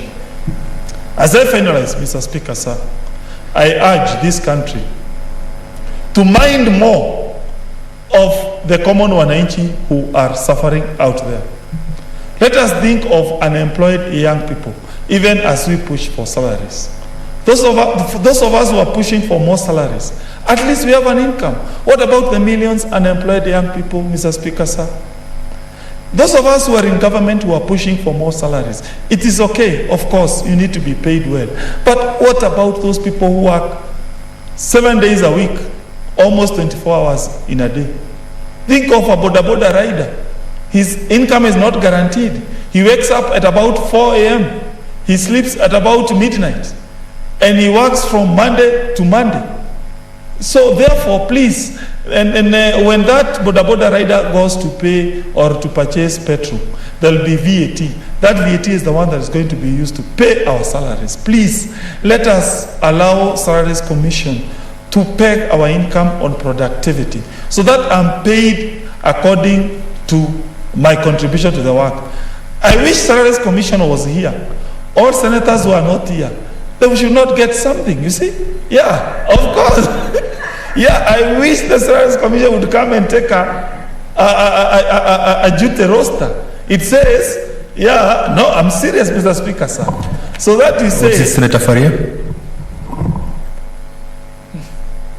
I'm joking. Thank you, Mr. Speaker. Senator Kangata, in order to say those are members who are not here, not to be paid, and yet he's not here most of the time, and I haven't finished, and you were not here last time. We say these are bills that are coming back second time. We stick to the relevance of the amendment and stuff so that we save on time, so that we pass most of the bills on time. And therefore, I request Senator Kangata to be relevant to this amendment. Thank you, Mr. Speaker. Senator Kibiru, I see an intervention. Yes, Mr. Speaker. Is it in order for my friend Senator Kangata, a very good friend of mine, to insinuate that people are not in the Senate when he is aware, when he was absent, when he has been away?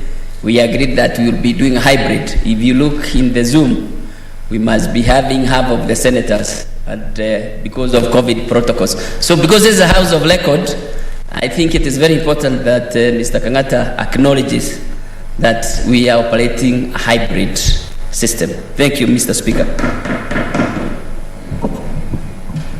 Proceed, Senator Kangata. Thank you, Mr. Speaker, sir. When I said here, I meant both physically and virtually. Thank you, Mr. Speaker, sir. Mr. Speaker, sir, also to respond to my leader here, I think Mzalendo, they issued a report, and I was ranked among the most active senators last year. So even this year, I can assure you I'll be in that list also. So don't worry. So be that as it may, Mr. Speaker, sir,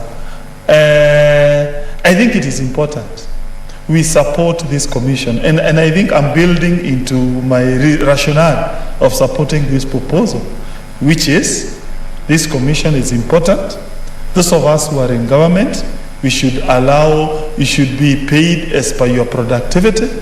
I also support efforts that if you want to create more employment opportunities for the young people, you allow for what we call short-term contractual public employment.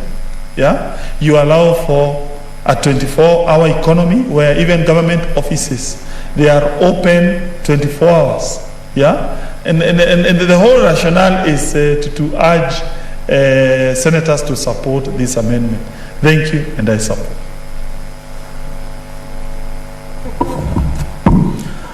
Senator Gertrude Msuruve. Thank you, Honorable Speaker, for giving me this opportunity to support this amendment by Senator Charles Kibiru, Chairperson, Committee of Finance and Budget, to amend Section 7 and 9 of the Act.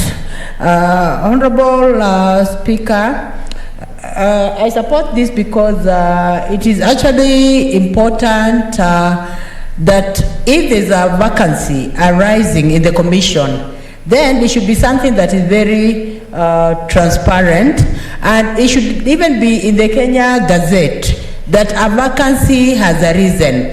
Now, it is that publication in the Gazette that will trigger the next step that will eventually lead to nomination of a candidate. And when it is, Honorable Speaker, protect me from these senators, kindly. So, protect me. I need to be heard because this bill is very important and Kenyans are listening. Other senators consult in low tones.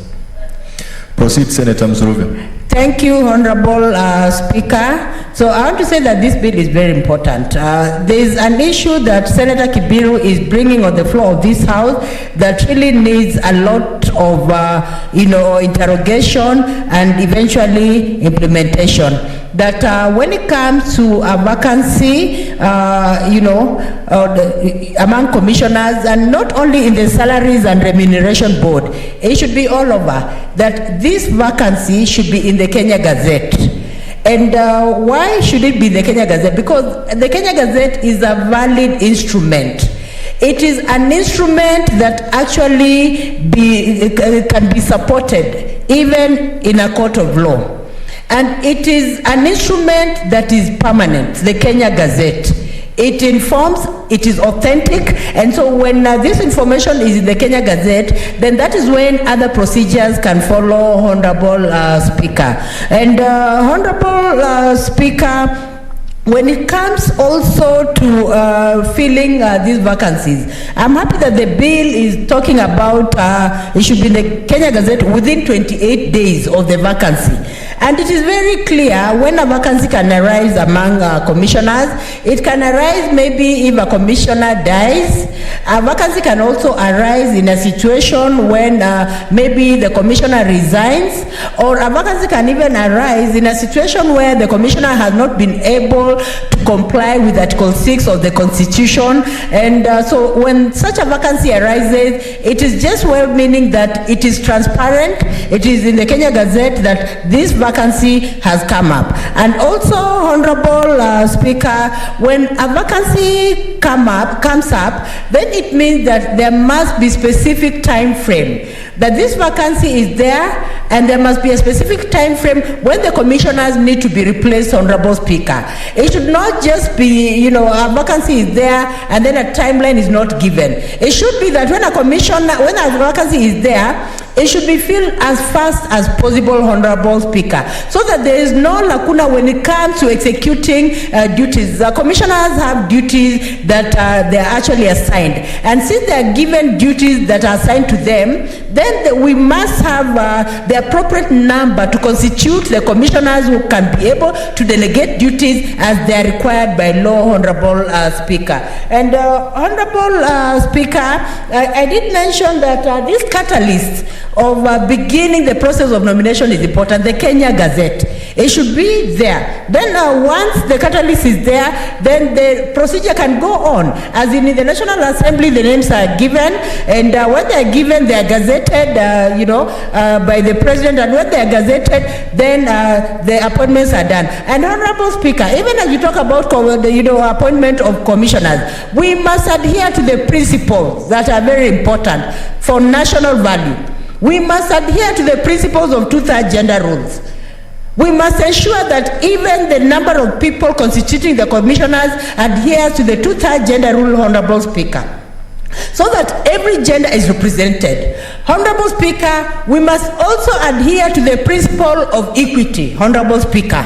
And I want to see a situation where even we have a PWD, a deserving PWD being a commissioner, Honorable Speaker. And that is what we are talking about, equity. That is when we are saying that even persons with disabilities should be mainstreamed. Even in the commission, Honorable Speaker, we need to have a situation where we have even persons with disabilities with papers and deserving, they've been interviewed and been shortlisted and even appointed by the President to be in the commission, Honorable Speaker. That is where the entire world is going to, Honorable Speaker. Mainstreaming persons with disabilities, Honorable Speaker. And I want to say, Honorable Speaker, that Kenya is among the signatories that signed, all the laws that deal with disability rights and all that. So, Honorable Speaker, I want to say that it will be a good thing to ensure that the principle of equity is adhered to. Honorable Speaker, apart from the principle of equity, we must also adhere to the principle of regional balancing, Honorable Speaker, so that when it comes to commissioners, Honorable Speaker,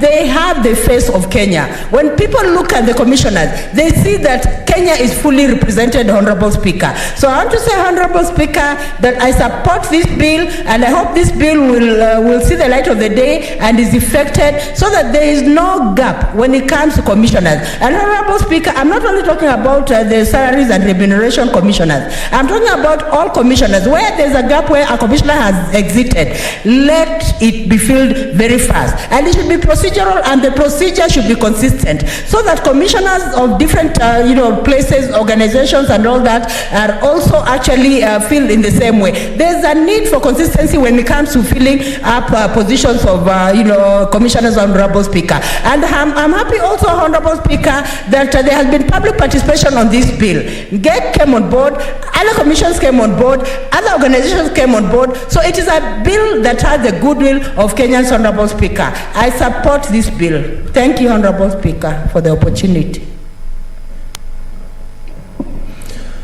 Senator Alice Milgo.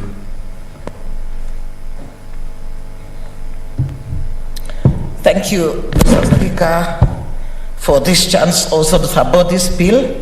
And let me begin by thanking the Finance Committee led by the able Chair, Senator Kibiru, for coming up with this amendment.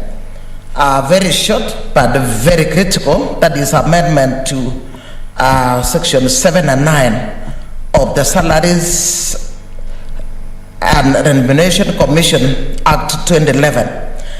Mr. Speaker, sir, Salaries and Remuneration Commission is one of the many semi-autonomous commissions that plays a very critical role in this country. This falls into the same group as the Teacher Service Commission, the Public Service Commission. We have the Independent Electoral IPC, that is a commission that deals with election, and very many other such commissions, and these commissions are very critical. In fact, this committee were very critical in actually identifying this particular gap that was existing in this particular act. Mr. Speaker, this Salaries and Remuneration Commission came into place to actually assist this country, because before that time, I remember I had not come to Parliament myself, but we used to see parliamentarians waking up each and every day and adding their own salaries at will. It was quite unfortunate. I know high salaries is very interesting, but then it is important to have some kind of check. And I think there was an oversight earlier on when this particular act came into play, because there was no notification to note when the expired term of the commissioners would occur. And in such a case, maybe some row commissioners would even continue for years on end. In addition to that one, there was no timelines even fulfilling, even when the time or even when others retire, or even when others in this case maybe pass on, because that is one of the ways where vacancies can arise, or maybe if one could resign. Mr. Speaker, Salaries and Remuneration Commission, I remember the first chair, Madam Sarah Serem, was beaten black, blue all the time. But that was a strong woman. She stood her ground, and I say that was the strength of a woman. She managed to stand her ground, and eventually Salaries and Remuneration Commission is a very strong body right now, and I'm sure this amendment will go a long way to actually strengthen its job, so that it is actually defined. Because right now, go to any area, we find that jobs are of late fully evaluated. I remember a case where one woman housewife was married for over 15 years. She was just a housewife. But then once she went to court, after she was chased away by her husband, in fact, that particular court had to use evaluation from Salaries and Remuneration to actually pay what is accrued to her for the 15 years. That is household. So I'm sure Salaries and Remuneration Commission should continue evaluating all the various jobs. And we were very excited when we saw that issues of being a housewife is now evaluated just like any other job, because Salaries and Remuneration Commission actually set aside, are now setting salaries that is equal pay for equal job done. Mr. Speaker, sir, I am sure with this particular amendment, I'm already seeing that section 7 is actually setting out that within 14 days, when a vacancy arises, it has specified a mode of advertising the vacancy. It has gone all the way up to number 3. Within that 14 days, when a vacancy has arisen, there must be an advert, and it has also gone on to specify where the advert will be placed. That is both in the newspapers as well as in the media. And I think by so doing, it is actually ensuring that there will be no corruption when it comes to actually filling the vacancies, because this one here will be displayed for all to see. Mr. Speaker, this particular amendment has also specified how many days the National Assembly will have to take to scrutinize those that have been interviewed before passing the names to the President for appointment. Further, the President has also been given the number of days to take, that is 7 days to take before actually nominating the interviewees or those who have actually qualified. And in this case, 3 persons will be sent to the President to choose from the best out of this. Mr. Speaker, I think this amendment, despite the fact that it is a very small amendment, will actually fill the lacuna that has existed for a long time. As I was looking at this SRC commission, I was having the feeling that we should have another commission that which will check on issues of borrowing, so that this would be able to check on thefts. I've seen now SRC has really squeezed and ensured that there is no overpayment, no wastage of public funds. And I would wish there will be another commission. I saw somebody coming up with their manifesto for 2022, and I wish to come up with a commission that would actually check on theft borrowing to actually limit the amount of money that a country can borrow, so that we do not borrow too much. We lack the implementation, methodology, or in this case, we let the money get lost through corruption, and then at the end of it all, we have the other people who are on the receiving end to pay high taxes in order to repay the money, but there no service to show for it. Mr. Speaker, sir, once again, let me actually thank this committee for coming up with this amendment. Otherwise, I support the amendment. Thank you, Mr. Speaker. Senator Mutula Kilonzo Jr. Thank you, Speaker. Mine will be brief because my good chairman has spoken on behalf of the committee where we sit, and this is basically a very innocuous amendment on an omission to the bill on vacancies that occur in the commission. At some point, the chairman is going to lead us to a discussion as to whether we still need this commission. I'm not sure whether it has served its purpose insofar as wage bill is concerned. So the discussion should be done at the earliest opportunity. The second one I must raise is, as I'm a little disappointed that when we had the opportunity as Senate to have one of our members sit in the Salaries and Review Commission, we chose a member of the National Assembly without knowing. The criteria I shall not mention, but the criteria was, in my honest opinion, fickle. Because if a member of the National Assembly who has served for 5 years can qualify for a position that requires 10 years experience, a senator who has served here for 5 years should equally qualify. But then I have one vote in the Senate, and that is that. So thank you, Chairman, for this amendment. This should be fairly quite simple. Mr. Speaker, I support. Thank you. Honorable Senators, I now therefore call upon the mover to reply.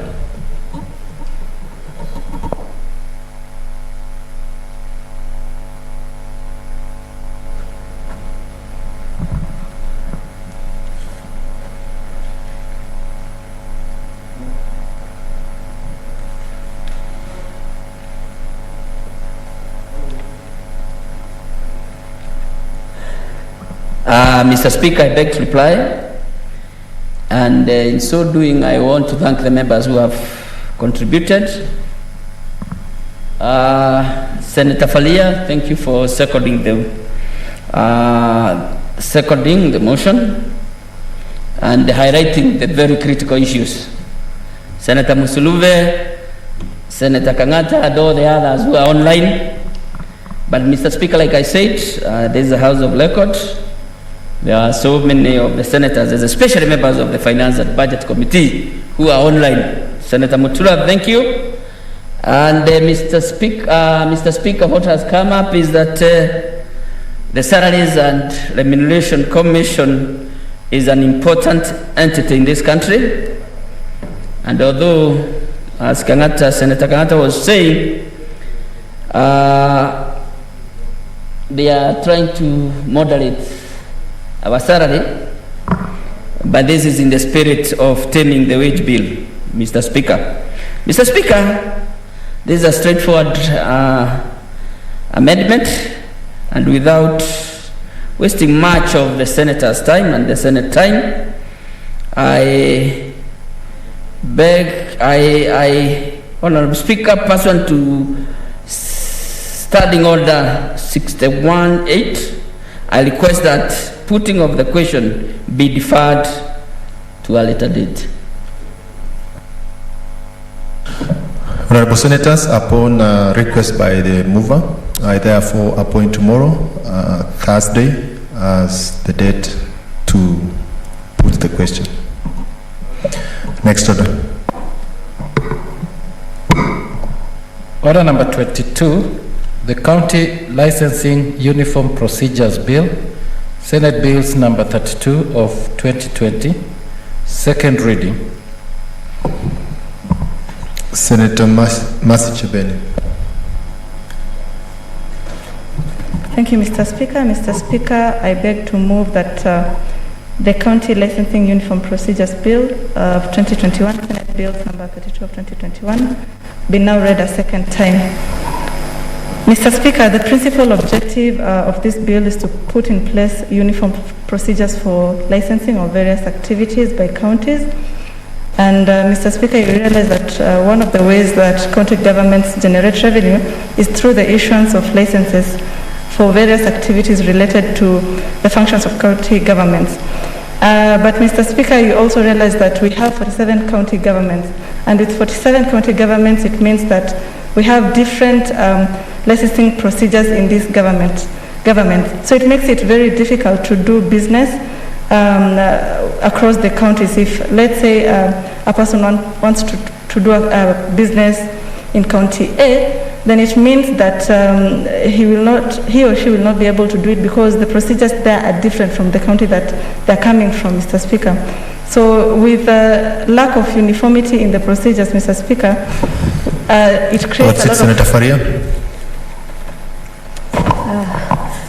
Thank you, Mr. Speaker. I just want to request my sister to be a bit loud because we can't hear from where I'm seated.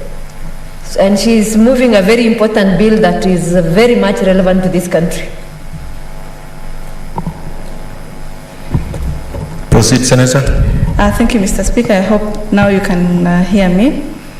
Thank you, Mr. Speaker. So as I was saying, this is a very important bill that seeks to create a certainty when it comes to licensing procedures at the county governments, so that we have one that cuts across the various counties.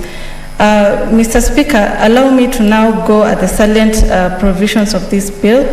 And at the outset, the bill proposes to set out general duties for licensing authorities, which include providing for mechanisms for simultaneous applications for more than one license. It means, Mr. Speaker, that one can be able to apply for the various licenses at the same time. It also seeks to prevent multiple licensing procedures. and ensuring that applicants are given adequate opportunity to make representations on an application for a license. And furthermore, Mr. Speaker, it also seeks to ensure that the licensing authority adheres to timelines. Mr. Speaker, when it comes to timelines, it's very important for any business. When it takes too long for someone to get their licenses, it means that they're losing so much time, and it's not good for any business. Yesterday we were looking at the startup bill and we realized that there's so much time wastage. But this bill, Mr. Speaker, seeks to ensure that the licensing authorities stick to the very timelines that has been set out in this bill. Mr. Speaker, Article 6 of the bill provides for the duties and obligations of the county government in exercise of their power to issue licenses, and these duties, Mr. Speaker, include the rights, include protecting the rights of consumers in respective county. This means that, Mr. Speaker, as the licensee is proceeding with their business, that consumers are protected, that their rights are protected. The other duty of the county government is to support regulation of developing markets, to ensure that the quality of goods produced and services delivered are of high standards, to effectively administer control over persons engaged in types of activities that may pose a risk to the general public, and lastly, Mr. Speaker, to ensure that licensing fees imposed are not prohibitive. Yesterday, as I said, Mr. Speaker, we're talking about startup bills and the way they are struggling with capital. So if we make them pay a lot of licensing fees, it means that we are prohibiting their growth. So this bill ensures that while administering the licensing fees, that they do not prohibit the growth of these startups. When you look at Article 7, Mr. Speaker, the bill provides for the applicable procedures in the process of licensing by county governments, and these procedures include a requirement for county governments to put in place a single application process with respect to an application for more than one license. It means, Mr. Speaker, that a person is able to do multiple licensing at the same time. There's no need to have different application processes. The county government is also required to make a determination on an application for a license within 28 days of the application. In the absence of such determination, the application will be deemed to have been allowed, Mr. Speaker. You realize that the issue of timelines is very critical. So with this bill, it's very strict that they will adhere to 28 days so that the procedure doesn't take too long before one is given the determination of the application. Mr. Speaker, when you look at Article 14, the bill provides that upon an application being made, the county government may grant a license and conditionally grant the application subject to conditions authorized by the relevant licensing legislation, or refuse the application. So, Mr. Speaker, there are three ways of going about it. You either grant it, they either grant it or grant it conditionally, meaning that there are things that needs to be done, Mr. Speaker. And Mr. Speaker, in any event, the licensing authority will be required to inform the applicant of the decision within 7 days.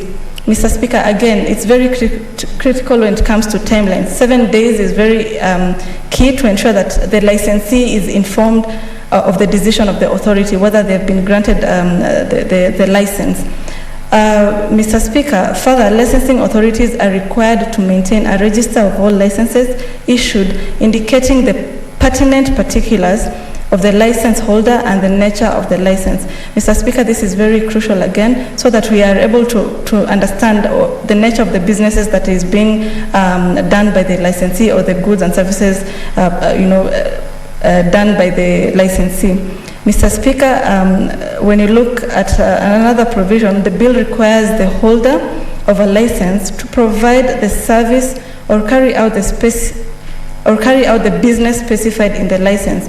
So, Mr. Speaker, there is no shortcut here. The licensee should carry out what they had applied for, to comply with all applicable laws and conditions for the issuance of the license, to provide the licensing authority with information with respect to any change in its directorship or shareholding in accordance with Section 16, to to pay such fees as may be prescribed, and to maintain and, where required, submit to the licensing authorities such information as may be necessary for the continued licensing of the license holder. Mr. Speaker, this is very key because it sets out the responsibility of the license holder, that they are supposed to adhere to certain things even as they're being granted the license. Mr. Speaker, the bill also provides that a licensing authority be guided by the following principles in setting out the license fee. The need to ensure efficiency in the delivery of goods and services, accountability, public participation, cross-subsidization, where fees collected for providing a category of goods or services covers the cost incurred in providing the goods and services in other category in accordance with the existing legislation, adherence to the existing policy on the charging and collection of fees, and avoidance of multiple licensing in a specific sector, Mr. Speaker.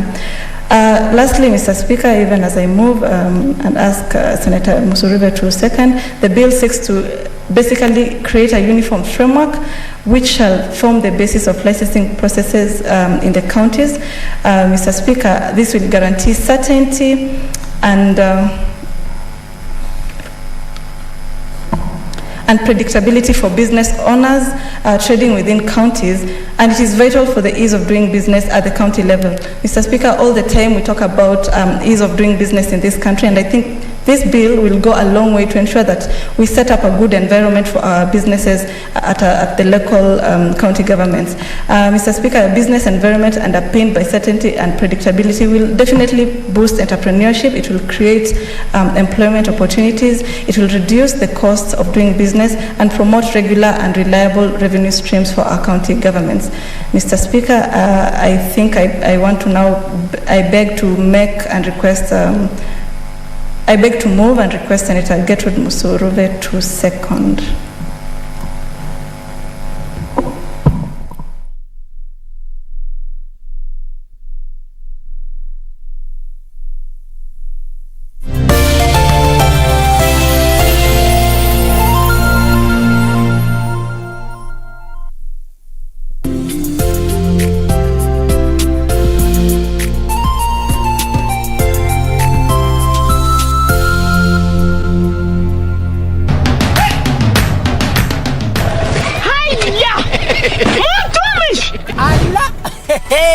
Nissan Serena ndio hii, na unaweza kuwa wewe ndio tunapikia simu. Kodi ya Nissan Serena ni NS, alafu kisha kwenye amount ni 50 bob. Hii Nissan Serena tunakupatia na shilingi 50. Kujiunga na QuickBid ni rahisi. Enda kwenye M-Pesa, bonyeza paybill, kisha weka business number 4032353. Kwenye account weka kodi ya bidhaa unayotaka na bid yako ya chini zaidi, kwa mfano TV 16, kisha weka shilingi 20 tu kama idadi yako. Weka bid yako pia kwenye www.quickbid.co.ke. Kumbuka, bid ya chini zaidi ya kipekee ndio hununua. QuickBid, bidhaa bora kwa bei ya chini.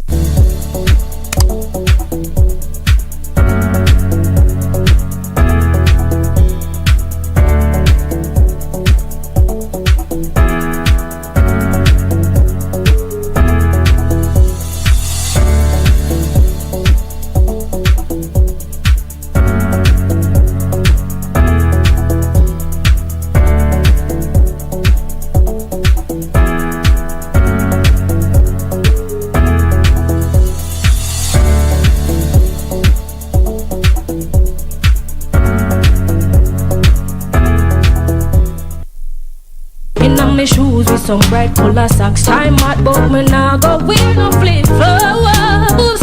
Cause I'm not miss up a mood. Me just a walk on a move. Come make we rock and groove. It was a kiss tonight. Girlfriend I request the love cause she said feel right. If you don't do me right, somebody's gonna get in line. A woman like you, oh I don't deserve it.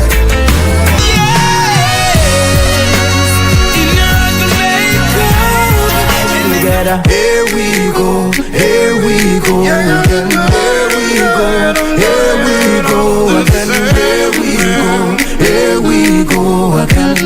Here we go again.